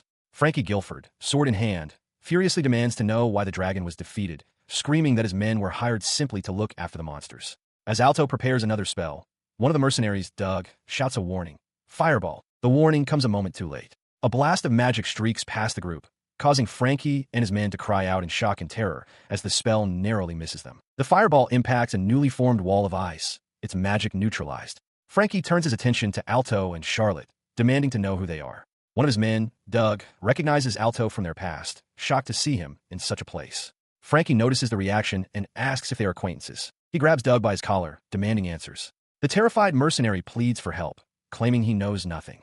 Frankie sneers, questioning why he was hired to look after monsters in the first place. He then coldly declares that if Doug truly knows nothing, he is no longer needed. Alto's eyes widen in horror as a realization strikes him. He shouts that the Duke of Minton is involved, recalling rumors that his companions were in Minton, where Princess Charlotte was staying. Nearby, Frankie Guilford curses, recognizing the attack is too perfectly orchestrated to be a coincidence. As a massive beam of energy, a dragon breath, tears through the ground, he yells for his forces to quickly return to Minton. As a signal flare streaks across the night sky, Frankie remarks that it was wise to have established a signal for an emergency retreat. Below, his men fend off monstrous creatures, and he bellows for them to escape while they have the chance. With the immediate threat neutralized, the traitorous mercenaries are bound and subdued. Frankie looks down on them with contempt, stating they'll be collected by the military police later. His focus remains solely on the princess's safety. From a high vantage point, the group surveys the devastating aftermath. Frankie pants from exertion while Alto stares in disbelief at the carnage, realizing there are no survivors. Knight Commander Arthur stands with them, his expression grim. Nearby, Lily covers her mouth in shock, horrified by the scene. Charlotte clenches her fists, her voice trembling as she notes that everyone was alive just that morning. Arthur turns to them, his voice firm, declaring their first priority is the princess and ordering a search of the castle interior. He leads the way into a hall filled with the bodies of fallen soldiers. Arthur grimly observes the scene, noting that while there are many dead, none of the maids or other servants are among them. His search leads him to the gravely wounded captain of the 3rd Royal Guard, Eric. Arthur rushes to his side, demanding to know what happened. Just then, another knight reports that they have searched the other rooms, but Princess Charlotte is gone, likely abducted. The knight reasons that since her body wasn't found, she is likely still alive. Hearing this, Arthur's resolve hardens. He declares they have no time to wait for reinforcements and must pursue the kidnappers immediately. Alto and the others affirm their readiness. Elsewhere, under the light of the moon, Princess Charlotte is forced to her knees, bound and gagged. A shadowy figure approaches, commenting with satisfaction that she has been brought to him as planned. The figure reveals himself to be Duke Wilo. He smirks, asking if she's surprised, then orders her gag removed. He gloats, savoring the sight of the kingdom's second most powerful royal, bloodied and kneeling before him. He looms over the bound Princess Charlotte, a cruel smile spreading across his face. She glares back, demanding to know why he would commit such an atrocity. With a low chuckle, he dismisses her words, clarifying that this was no mere rampage. It was, he boasts, a meticulously pre-planned operation, which is precisely how they succeeded in bringing her to this remote mountain wilderness. His plan, he declares with outstretched arms, will be complete once she is dead. Confused, Charlotte looks toward the distant silhouette of Minton Castle, questioning his logic. If his only goal was to kill her, it would have been simple to do so back there. She then demands to know why everyone at the castle had to die. Duke Wilo calmly tells her not to worry, assuring her that he will kill her in due time. His calm demeanor shatters, his face contorting with rage. He internally seethes that before he can proceed, there is an eyesore he must eliminate, the royal knight, Arthur. He wants to kill him too. Turning back to the princess, his expression shifts again as he informs her of her new role. She is now his hostage. The declaration leaves Charlotte stunned. Within a dark forest, Duke Wilo addresses the bound Princess Charlotte. He laments that Sir Arthur has repeatedly interfered with his sublime plans, causing immeasurable losses. The Duke explains that he is a man who believes in thorough preparation, which is why he orchestrated this situation not only to deal with her, but to eliminate Arthur's entire squad to ensure the smooth advancement of the Prince's faction. His monologue continues as the perspective shifts to Arthur's squad riding through the woods. The Duke chuckles, confident in his perfect strategy. He knew that if word got out about people suffering from monster attacks, Arthur's unit would surely come. Standing beside Alto and Lily, Arthur confirms that he understood they were being deliberately led. Back in the dimly lit cabin, Charlotte glares defiantly at the Duke, her eyes wide with terror. He smirks, gloating that with the nuisances lured away, his plan will proceed with incredible ease. An accomplice, a man with spiky, light-colored hair, sneers at the thought of the knights. He finds it pitiful that they would come to be monster fodder, predicting they will pursue with only their small squad, driven by a foolish sense of justice. From off-panel, Charlotte's voice retorts, questioning if he truly believes things will go according to his wicked plans, and declaring that the proud knights are nothing like him. Enraged by her defiance, the Duke grabs Charlotte's face. He snarls at the insolent girl, telling her to watch her mouth and reminding her that he can have her killed at any moment. Meanwhile, Arthur's squad gallops onward. Alto points out to his commander that something is strange. Despite the lack of rain, the wheel tracks in the dirt are remarkably clear. Arthur's expression hardens as he agrees it must have been done deliberately. He quickly deduces they are being led into a trap. The enemy left obvious traces and didn't try to hide the incident. Furthermore, if killing the princess was the only goal, abducting her would be unnecessary. Arthur concludes that the enemy's true intention is to eliminate his 7th Guard squad along with her. The faces of Alto, Lily, and Frankie Guilford are tense as they listen. They arrive at a fork in the road, with tracks leading down both paths. Arthur analyzes the options. The right path leads to a mountain hut ideal for an ambush, while the left is a simple mountain road. He surmises the right path is the more likely location of the enemy. Frankie asks if they should split up to cover both routes. Arthur confirms the plan. He and Frankie will take the right path. He instructs Alto, Lily, and Mia to take the left. Though uneasy about sending the rookies alone, he states his trust in their abilities. He orders Alto to signal with a large fire lance spell if they find a princess, promising to rush to their aid, and warns them not to be reckless. Alto acknowledges the command. The three ride down the left path, which soon becomes an overgrown trail where the wheel tracks vanish. Alto realizes the princess is likely not on this path. Just then, he spots a flicker of light in the distance. He calls out, pointing toward it as Lily looks on. He unleashes a brilliant fire lance spell into the sky, a signal flare for the princess. Before them stands Duke Wilo, flanked by a silent, masked figure. Alto shouts the minister's name, his voice laced with accusation.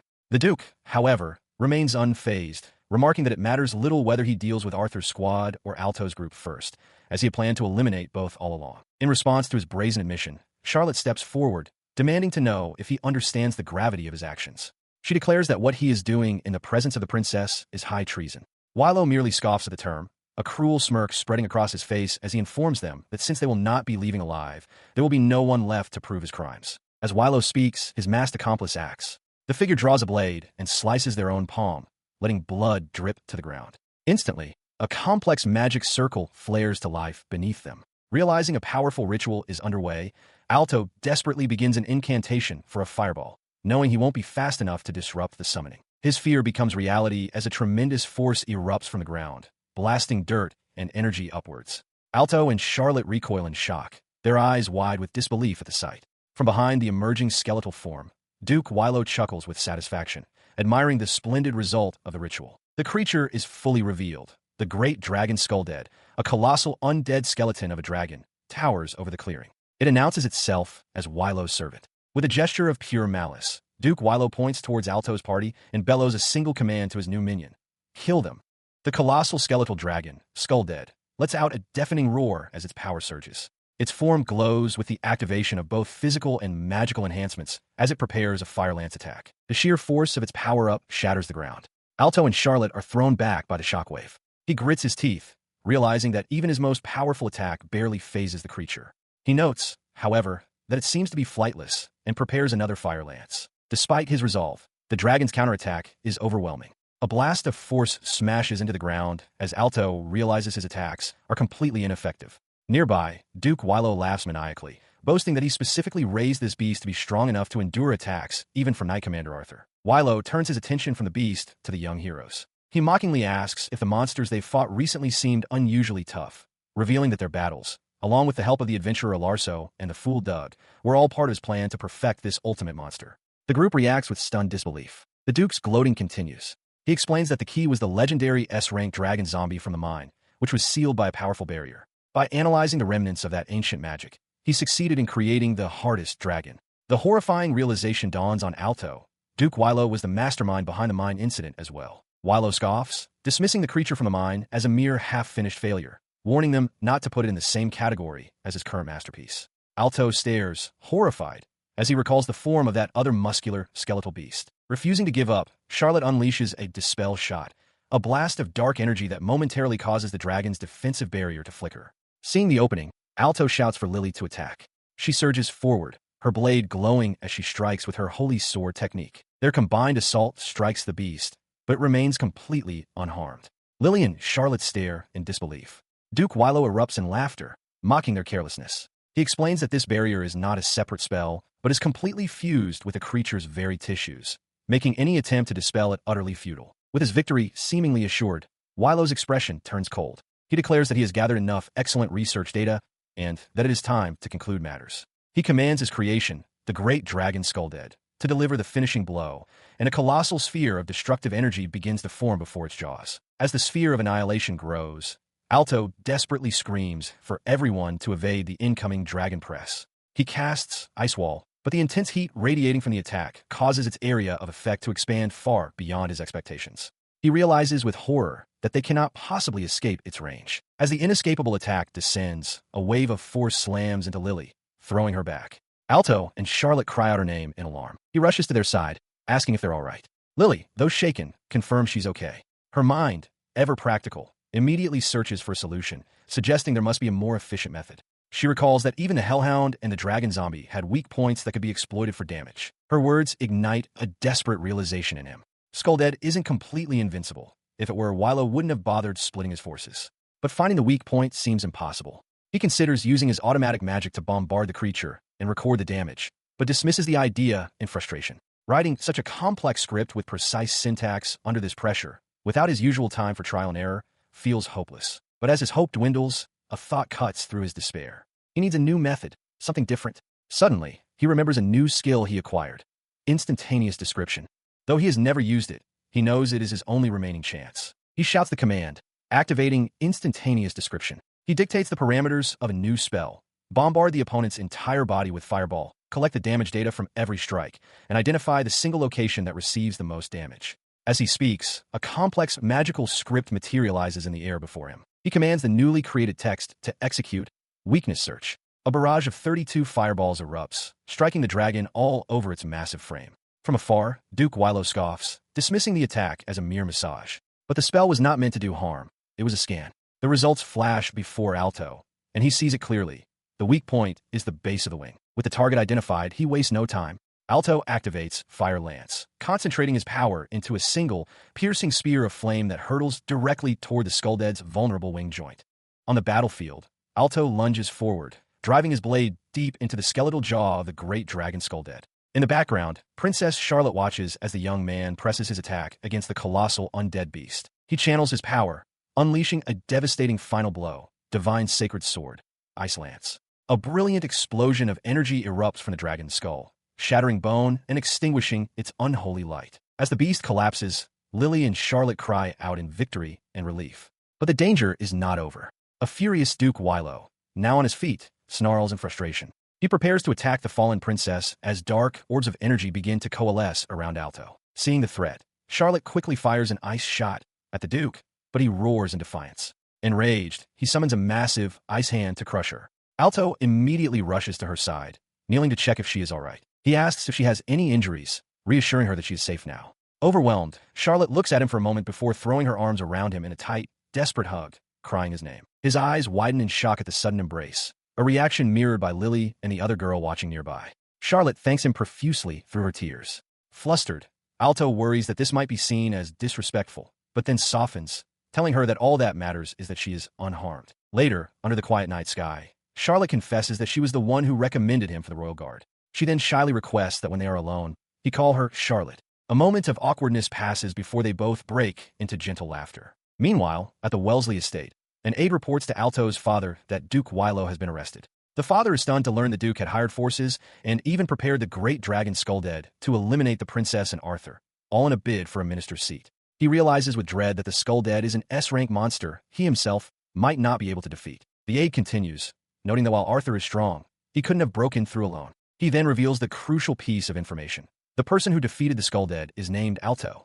The name hits Alto's father like a physical blow, and he slams his hands on his desk in disbelief, shouting his son's name. His aide reports that Duke Wilo is being held as the sole ringleader and that his master's connection to him will likely remain secret. But the father is not relieved. He furiously declares that this is a disaster. With Wilo's faction collapsing, his own path to becoming a minister is now gone. He slammed his fist down in frustration, seething at how his plans had unraveled. He raged internally, wondering why nothing was going his way. But then a new idea took root. He realized he no longer needed to concern himself with the prince's faction.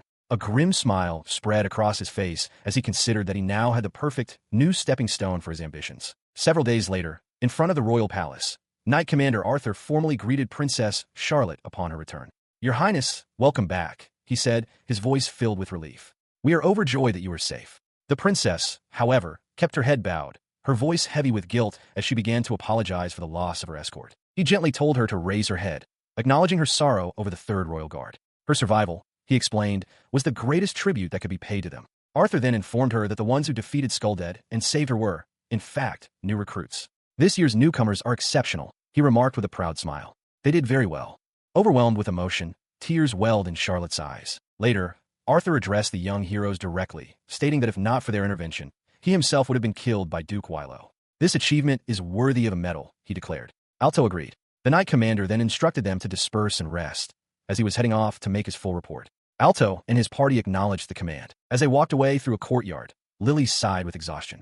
Alto agreed, remarking that they could finally get some proper rest. Just then, a sharp, familiar voice cut through the air, calling his name, Alto. He stopped in his tracks and turned, his brief moment of relief vanishing. Standing before him, with an unreadable and severe expression, was his father.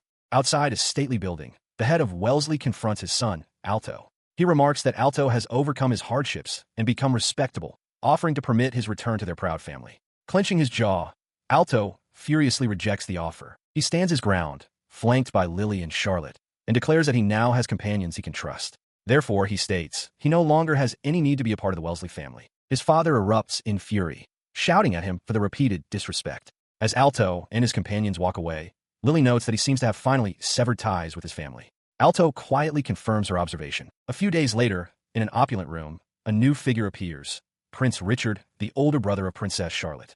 He sits disdainfully as the head of Wellesley bows before him, remarking on his audacity for showing his face. The prince questions how the head of Wellesley knew that Duke Wilo's failure was partly his fault.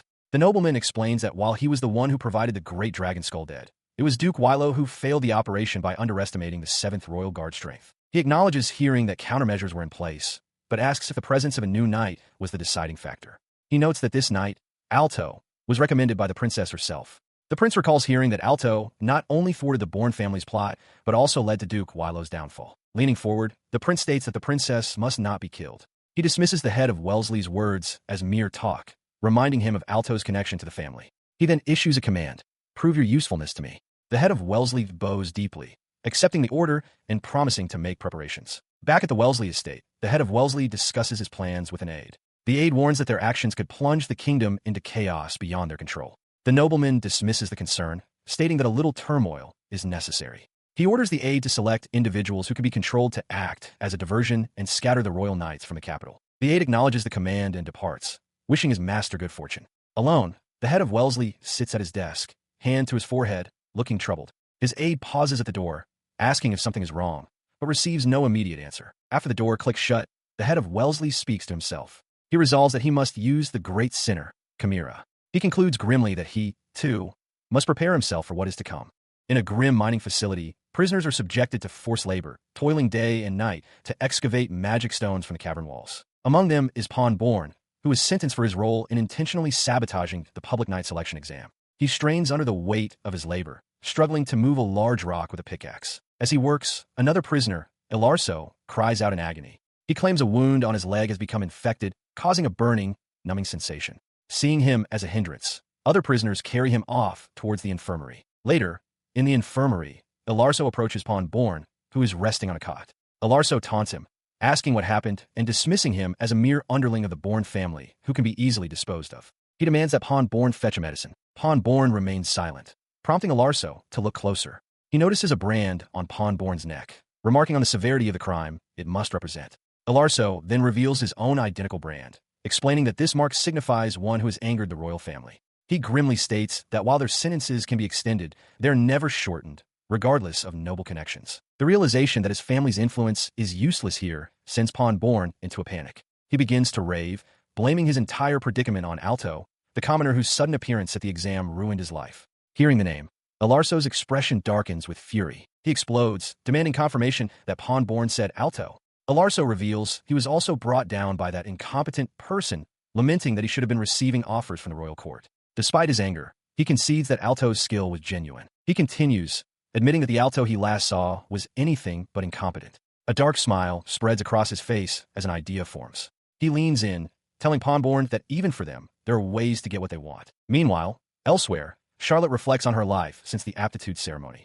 Her world transformed overnight. She met with the knight commander and the king, her days a whirlwind of new responsibilities. Though hailed as a world-class talent, the sudden fame was bewildering, as she couldn't yet use magic and the reality of her new status felt distant. She recalls that the more others expected of her, the more anxious she became. It was in the midst of this uncertainty that she reunited with Alto. She remembers their vow to become knights together, which led them to enroll in the Knight Academy. Her memory of their early days at the academy was not one of easy success. Reality had been harsh. Despite the belief that magical talent was separate from aptitude, she found herself unable to win a single mock battle, collapsing in defeat as Alto looked on. This failure, however, only strengthened her resolve. Determined to fulfill her promise to Alto, she realized she had no choice but to train. She pushed herself relentlessly every day, so much so that others worried for her. And as a result, her holy magic began to evolve at an extraordinary speed. Her efforts bore fruit. By the time she was in her third year, she was undefeated. With newfound confidence, she graduated at the top of her class in the knight selection exam. At last, their shared dream of becoming knights together was realized, and all her blood-soaked effort felt rewarded as she and Alto stood together, equals. But that joy was fleeting. While she had achieved her goal, Alto's path diverged, taking him to heights she felt she could not reach. He gained the attention of the princess and became a hero, leaving her to feel like a burden, a weight holding him down. This feeling of inadequacy persisted. In a sunlit courtyard, Lily called out to Alto and Mia, having arrived before them. Alto, looking somewhat uncomfortable, admitted that he felt hesitant about being the only one to receive a medal for their recent heroic deed. He insisted it was a group effort, but Lily quickly praised him, saying he was the most active and that there was nothing strange about him being honored. Charlotte agreed emphatically, stating that she and Mia had only managed to buy time. Without Alto, she declared, the 7th Royal Guard would have been completely wiped out. As she spoke, a shadow of sadness crossed her face, realizing just how wide the gap between them had become. The discussion was cut short by a commanding voice. From a throne at the head of the Grand Hall, the King of Lawrence looked down upon the assembly and formally summoned Alto to step forward. Inside a grand hall filled with nobles, Alto stands beside Lily, his expression shifting to one of surprise as he lets out a soft gasp. Before him, the King of Lawrence, seated upon his throne, addresses him directly. The king recounts how Alto twice saved Princess Charlotte and defeated 2 S-rank equivalent monsters, averting a national crisis. He asks if this is correct, and the kneeling Alto confirms it is. The king then declares that the assembly has unanimously recognized these deeds and will bestow a medal upon him. As the king expresses his hope for Alto's continued service, nobles from the prince's faction murmur in disbelief. Princess Charlotte, however, clasps her hands in gratitude. At the king's command, Alto rises to his feet. He stands as Princess Charlotte steps forward, explaining that she insisted on presenting the award herself instead of the prime minister. With a warm smile, she admits it feels good to be selfish sometimes. The king then announces that two individuals will offer words of congratulation. The princess begins, offering her heartfelt thanks to Alto for saving her life twice. Nearby, Alto's father also acknowledges his son's great deeds, noting he thwarted the former Minister Wilo's plot and performed exceptionally for a new knight. Charlotte continues her praise, commending the entire 7th Royal Guard, including Lily, for their swift and decisive judgment in the face of danger. She calls their unwavering execution of their duties, without regard for their own lives, a model for all knights. She looks at him with sincere admiration, stating that the future of the nation rests on young people like him and that she has high expectations. As she speaks, a figure strides purposefully towards them. The figure is Prince Richard. He walks past them, causing a stir among the nobles who wonder why he would congratulate a knight from his sister's faction. Charlotte looks on, concerned, as Richard muses aloud that his past self would never have done this, especially not in a place meant to display his own faction's power. He stops before Alto, telling him to remain standing. With a slight, knowing smile, Prince Richard offers a simple word of congratulations, adding that Alto's achievements are impressive enough to satisfy even the assembly members. Alto listens as Richard acknowledges that as a young commoner, the youngest ever to receive this honor, some will surely be dissatisfied. At his words, the atmosphere in the hall shifts, and the nobles begin to murmur. Charlotte watches with growing concern, fearing this will cast doubt on the assembly's unanimous and fair decision. He stood amidst the court's confused murmurs when Prince Richard suddenly clapped a hand on his shoulder. With a broad, theatrical grin, the prince loudly proposed that Alto demonstrate his council-approved true strength for all the assembled lords to witness. Richard framed the request as being for the honor of the council, and for Alto's own honor as well. The weight of the prince's words settled upon him. Alto internally reviewed the council's roster. The king, the princess, the prince, dukes, and marquises, the highest nobility. He understood instantly that a request made for their honor was something a commoner could not refuse, as it would be tantamount to disrespecting them all. He stole a glance at Princess Charlotte, who was trembling with worry, and realized she had no prior knowledge of her brother's scheme. With a firm step forward, he made his decision. Looking Prince Richard squarely in the eye, Alto's expression hardened with resolve. He formally accepted the proposition, stating that he was honored to receive such an opportunity. A triumphant, knowing smirk spread across the prince's face. In a grand hall, Prince Richard addresses Alto, acknowledging his top score in the knight selection exam. Observing from the side, Alto's father stands among other nobles, including Duke Wilo. The prince smirks, thinking that Alto seems as capable and gutsy as the rumors suggest. He then calls out to the assembled nobles, asking if anyone would be willing to step forward and help demonstrate Alto's true power. Alto is taken aback as no one volunteers. Nearby, Charlotte watches with a worried expression. Prince Richard then singles out the Wellesley Marquis, Alto's father, proposing that his experience as a former knight commander makes him a suitable opponent. The prince reminds everyone that the Marquis is a formidable warrior who earned his title through great achievements on the battlefield in a single generation. Charlotte internally panics, realizing this duel is a political maneuver by the prince that disrupts her own plans. Alto's father accepts the challenge, suggesting they proceed to the dueling arena. The prince readily agrees, and he and the Marquis exchange a subtle, knowing glance as they depart. Within the arena, Alto stands opposite his father, who tells him not to hold back. Alto notices the corner of his father's mouth twitch into a faint smile, a rare expression he recognizes as a sign of genuine joy. This unsettles him, making him wonder what his father is plotting. A priest then steps forward, officially declaring the start of the special duel. Without hesitation, Alto's father begins an incantation, unleashing 16 lances of fire directly at his son. As the attack flies, he internally remarks that this is the first time he's showing this power to Alto, before quietly casting a second spell, Drain Hole. The fiery projectiles converge not on Alto, but on a swirling sphere of pure darkness that materializes before him. Alto watches, stunned, as his 16 fire lances are completely absorbed into the black orb. The noble spectators murmur in shock, with one identifying the strange phenomenon as dark magic, something they have never witnessed before. He realizes his father is a wielder of dark magic, an extremely rare and powerful system. He recalls that its users have little aptitude for other magic, as their power grows at the cost of other affinities. He recognizes the spell as Drain Hole, an advanced skill that absorbs an opponent's magic only to convert it and send it back. The Drain Hole unleashes the absorbed power, launching the corrupted lances back at a stunned Alto. His father notes that while Alto dodged the initial 16, this counter is another matter. Alto is completely bewildered, unable to comprehend the strange words his father is chanting. His detection magic screams a warning in his mind, an alert for an unclassifiable, unexpected attack. Unsure of what's coming but knowing he must act, he instinctively prepares a defensive spell, shouting the incantation for an ice wall. But it's too late. The dark energy strikes him, and the pain is overwhelming, far worse than the poison he previously endured. His consciousness begins to fade. As he collapses to his knees, gasping for breath, he sees a dark, silhouetted figure approaching him through his blurred vision. The voice of his father booms across the arena, declaring the match concluded. He pronounces that Alto will never be able to defeat him as the young man lies motionless on the dueling ground. His eyes flutter open. He finds himself in a bed, a cool cloth on his forehead, with Princess Charlotte watching over him. She asks how he feels, her voice filled with concern. As he slowly sits up, he reassures her that while he feels sluggish, he is otherwise all right. A wave of relief washes over her. He is now surrounded by his concerned companions. Lily asks what happened, explaining that from their perspective, he simply collapsed in agony. He admits that he doesn't fully understand it either, but he recalls the Wellesley Marquis performing a bizarre chant. He struggles to describe it, noting that while it felt similar to the old generation magic used against Skulldead, this felt different, more ominous. His mind flashes back to the moment of the attack. He remembers his detection magic issuing a warning for an unclassifiable spell. He explains the sensation was not one of physical impact. Rather, his vision flickered, his mind grew foggy, and he felt on the verge of losing his sanity. He confesses that he honestly doesn't know what truly happened to him. Turning his attention to Princess Charlotte, he apologizes, expressing regret that the celebration of his commendation has been marred by this incident. She tells him there is no need to apologize. Her expression hardens as she reveals her conviction.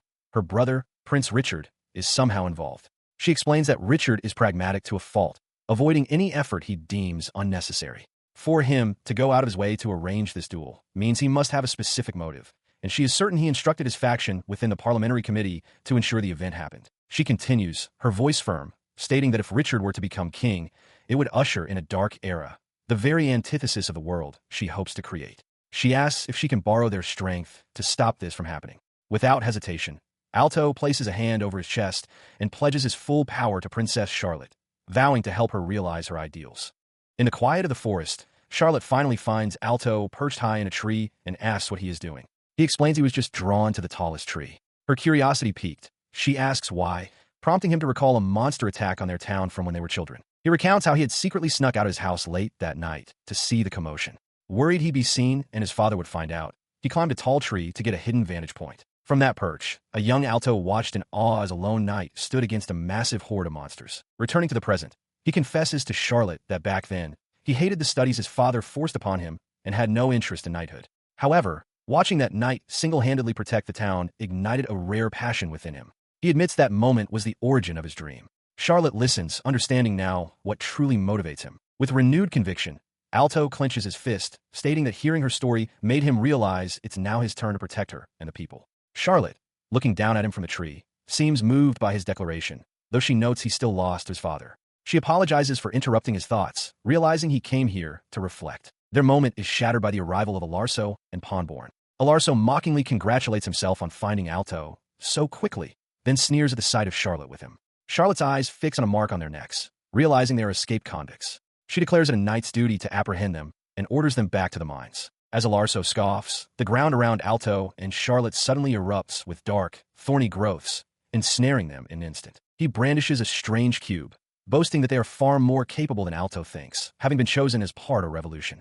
With a cry of simultaneous attack, the thorny trap detonates in a violent explosion, and Alarso smirks, believing his foes are now nothing but dust. The smoke clears to reveal a deep crater, but Alto and Charlotte are nowhere to be seen. What? Alarso shouts, stunned. He then spots them standing unharmed nearby.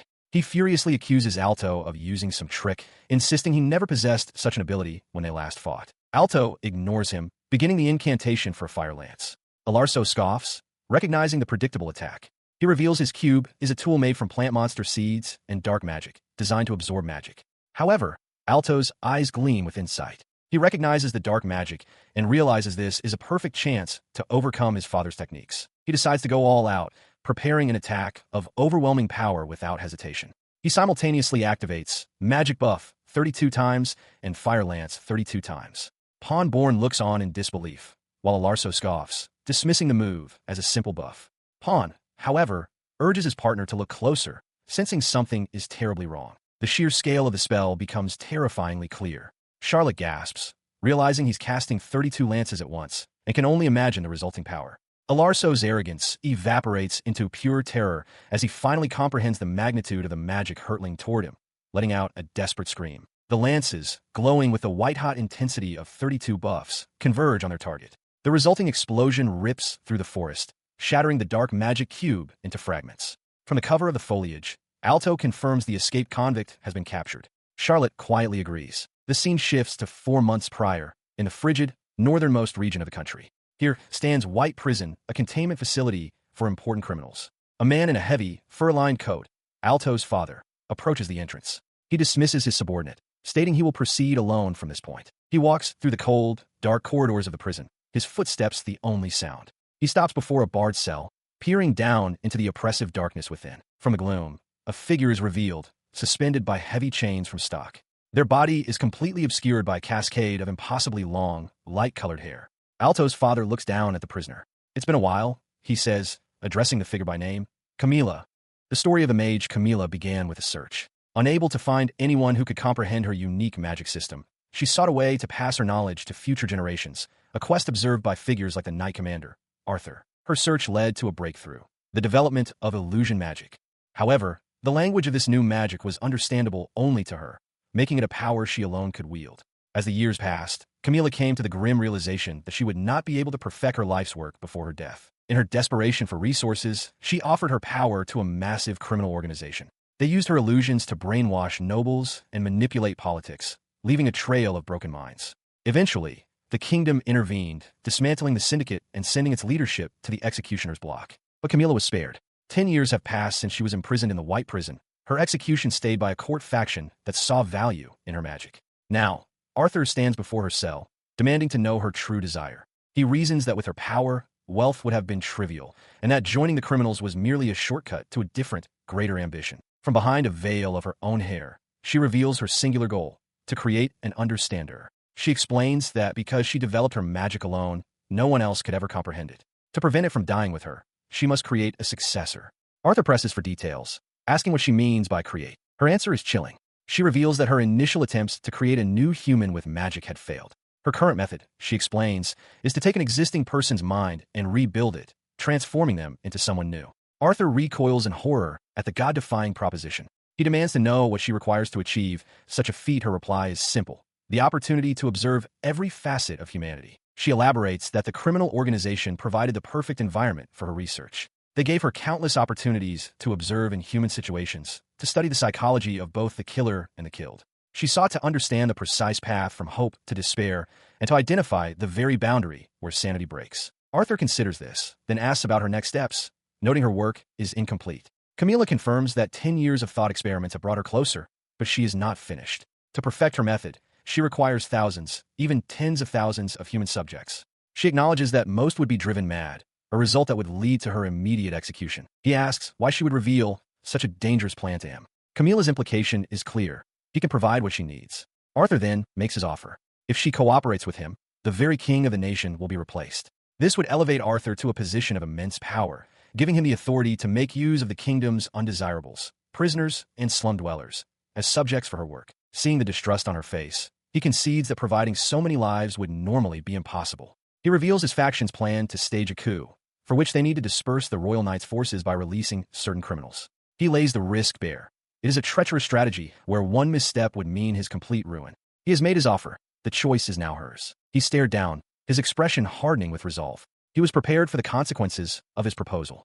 In that same moment, the very walls of the prison holding Camila exploded outward, shattering under a powerful force. Meanwhile, in a room at the royal palace, Alto burst in, panting. He found Prince Richard, Charlotte, and Lily already gathered. He demanded to know what emergency had occurred, and Richard calmly noted that with his arrival, everyone was now present. Richard began his explanation. It was a fact, he stated, that prisoners from the northern mine had escaped, over 30 of them. He then revealed, with a grim look directed at Arthur's subordinate, that the one who allegedly orchestrated this mass prison break was their own captain. Alto reeled back in disbelief, shouting that it couldn't be true. Richard conceded that he didn't believe it either, but explained that once an accusation is made, the captain must be detained until his innocence can be proven. Charlotte then asked if Arthur was aware of the situation. Richard confirmed he was, but lamented that with the king and the first prince away on diplomatic matters, exercising strong authority was difficult. In light of this, he announced that he had taken on the role of acting captain for the 7th Royal Guard, and that their duty was to protect the palace and the princess. He then unrolled a floor plan, pointing to the princess's room. He explained that a special mechanism within her quarters was the key to her protection during this crisis, drawing their attention to a red mark on the diagram and declaring it the linchpin of their guard duty. Charlotte, surprised, asked what the red mark signified. Richard elaborated that to deactivate the barrier once it's triggered, 5 magic circles located in these marked spots must all be destroyed. Charlotte expressed her astonishment, noting she'd been in the Night Order for over a year and never knew of such a system. Richard admitted he had only just learned of it himself, as it was a secret known only to those of captain rank. Alto questioned if it was wise to share such sensitive information. Charlotte reassured him that permission had been granted due to the emergency, then asked for confirmation. As long as the magic circles remained intact, the princess was safe. Just as she finished her question, a brilliant flash erupted behind them. One of the very magic circles they were discussing, etched into the hallway wall, shattered into pieces before their eyes. Prince Richard identifies a semi-transparent barrier, noting with suspicion that its interior is still visible. Lily exclaims his name in alarm. Suddenly, a magical projectile labeled Dispel Shot strikes the wall near Alto. He cries out as he realizes the barrier is regenerating less than a second after being nullified. In response to the regenerating barrier, Prince Richard declares an emergency, concluding that enemies are engaged in sabotage. He orders Alto to check the external magic circles. Alto confirms the order and, casting physical buff on himself, leaps from the high tower window. He lands on the ground below as Lily and Charlotte report from the window above. They confirm that the magic circles in front of the princess's room and outside the room show no abnormalities. From his new vantage point, Alto spots 2 suspicious figures heading towards a different magic circle. Prince Richard reacts with shock, recognizing one of the figures as the Wellesley Marquis, Alto's father, accompanied by an unknown woman.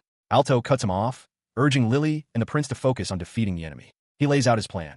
He will use the spell shot to punch a hole in the barrier, then cast his own attack magic to create a new, true barrier around the princess's room before pursuing them. On the ground, the 2 figures, Alto's father and the woman, Camila, stand before a glowing ritual circle. He notes that 2 people are approaching. Camila asks about the status of the barrier. He replies that while it has been broken several times, it regenerates each time, so there's no issue, adding that it would be a problem if their target escaped. Watching from afar, Arthur muses that this is exactly what's needed to unlock the special barrier on the royal room, questioning if they truly intend to kill the princess. His attention shifts to Alto, who begins to gather magical energy. Arthur wonders what he is about to do as Alto unleashes a powerful fire lance. As Charlotte, Prince Richard, and Lily watch with tense expressions, Alto steals his resolve. He believes that with the full extent of his current power, he can overcome his father's dark magic and finally settle things. Below, Camila stands impassively within a swirling vortex of energy. A blast of dark energy erupts from the ground. Prince Richard shouts orders, telling Lily to protect Alto and Mia to provide support, declaring his intent to defeat the Marquis first. In response, Alto's father calmly delegates the small fry to Camila and agrees to handle the others himself, unleashing a spell called Dragon Press. Arthur observes that emotions like anger or fear dull a mage's power. He is then stunned to witness Alto cast Fire Lance Rain 3 times in succession, noting it's a spell with exceptionally difficult control. Prince Richard stares in utter disbelief at the display of power. The lances of fire follow a strange trajectory. Lily and Charlotte watch in alarm as Prince Richard yells that it's no use. Realizing the situation, he shouts for someone to use Dispel Shot on a specific point.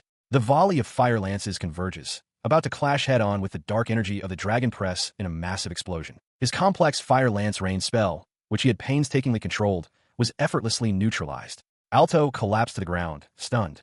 His father stood over him, unimpressed, remarking that manipulating a spell's trajectory was a simple matter. He coldly stated that for a knight commander to be surprised by such a thing was pathetic, calling Alto a mere half-measure substitute. The words struck Alto with the force of a physical blow. He continued his lecture, his voice laced with contempt. He explained that for ordinary people, there's an absolute, unbridgeable gap between them and the elite like Arthur and himself, a gap that a lifetime of effort could never close.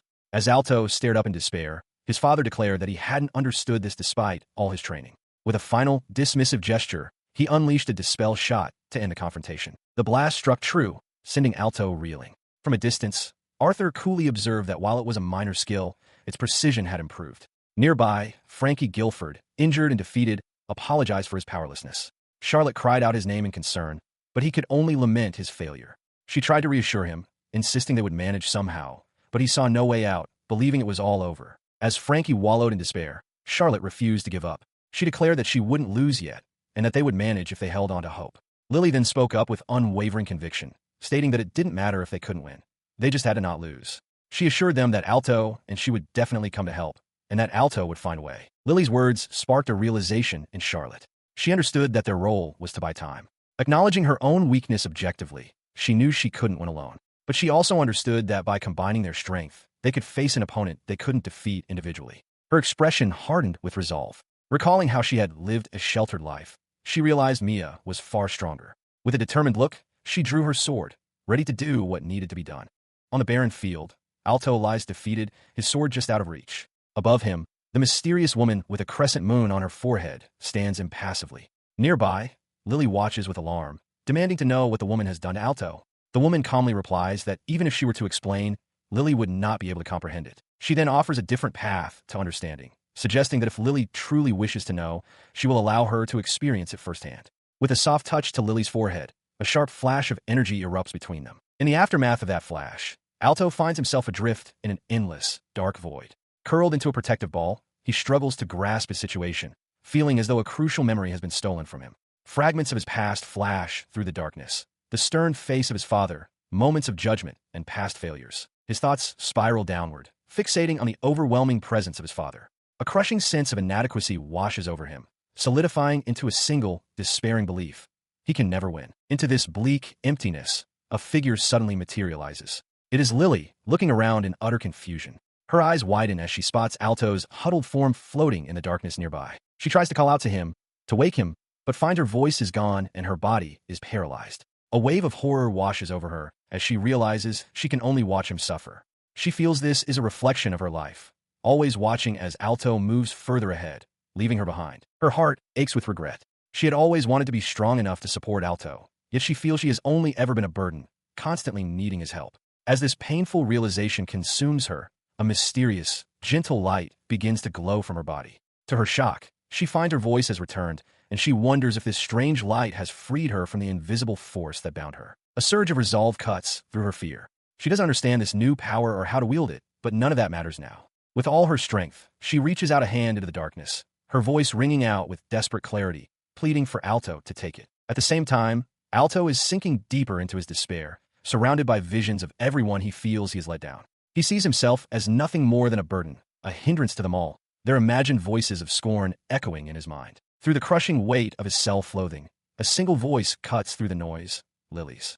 Her plea, "Take my hand," reaches him. As he hears her, a brilliant light forms in his grasp, solidifying into the pendant she once gave him. The memory floods back, and a profound realization dawns. Just as she did once before, Lily has come to save him again. He felt a touch, a hand of pure light meeting his own. The connection sent a shockwave through the psychic void, shattering the darkness that had imprisoned him in a brilliant flash. The darkness gave way to a sunlit meadow. The crescent moon woman stood in stunned silence, questioning how the grass and flowers could suddenly flourish. Alto, now standing beside Lily, expressed his gratitude, explaining that he had returned. He recounted how, in the depths of his dark and painful dream, hearing her call his name was what allowed him to find his way back to himself. Overcome with emotion, Lily embraced him tightly, tears of relief streaming down her face as she whispered how truly glad she was. Nearby, the crescent moon woman recoiled in disbelief. She couldn't understand how he had endured her perfect illusion magic without his mind shattering.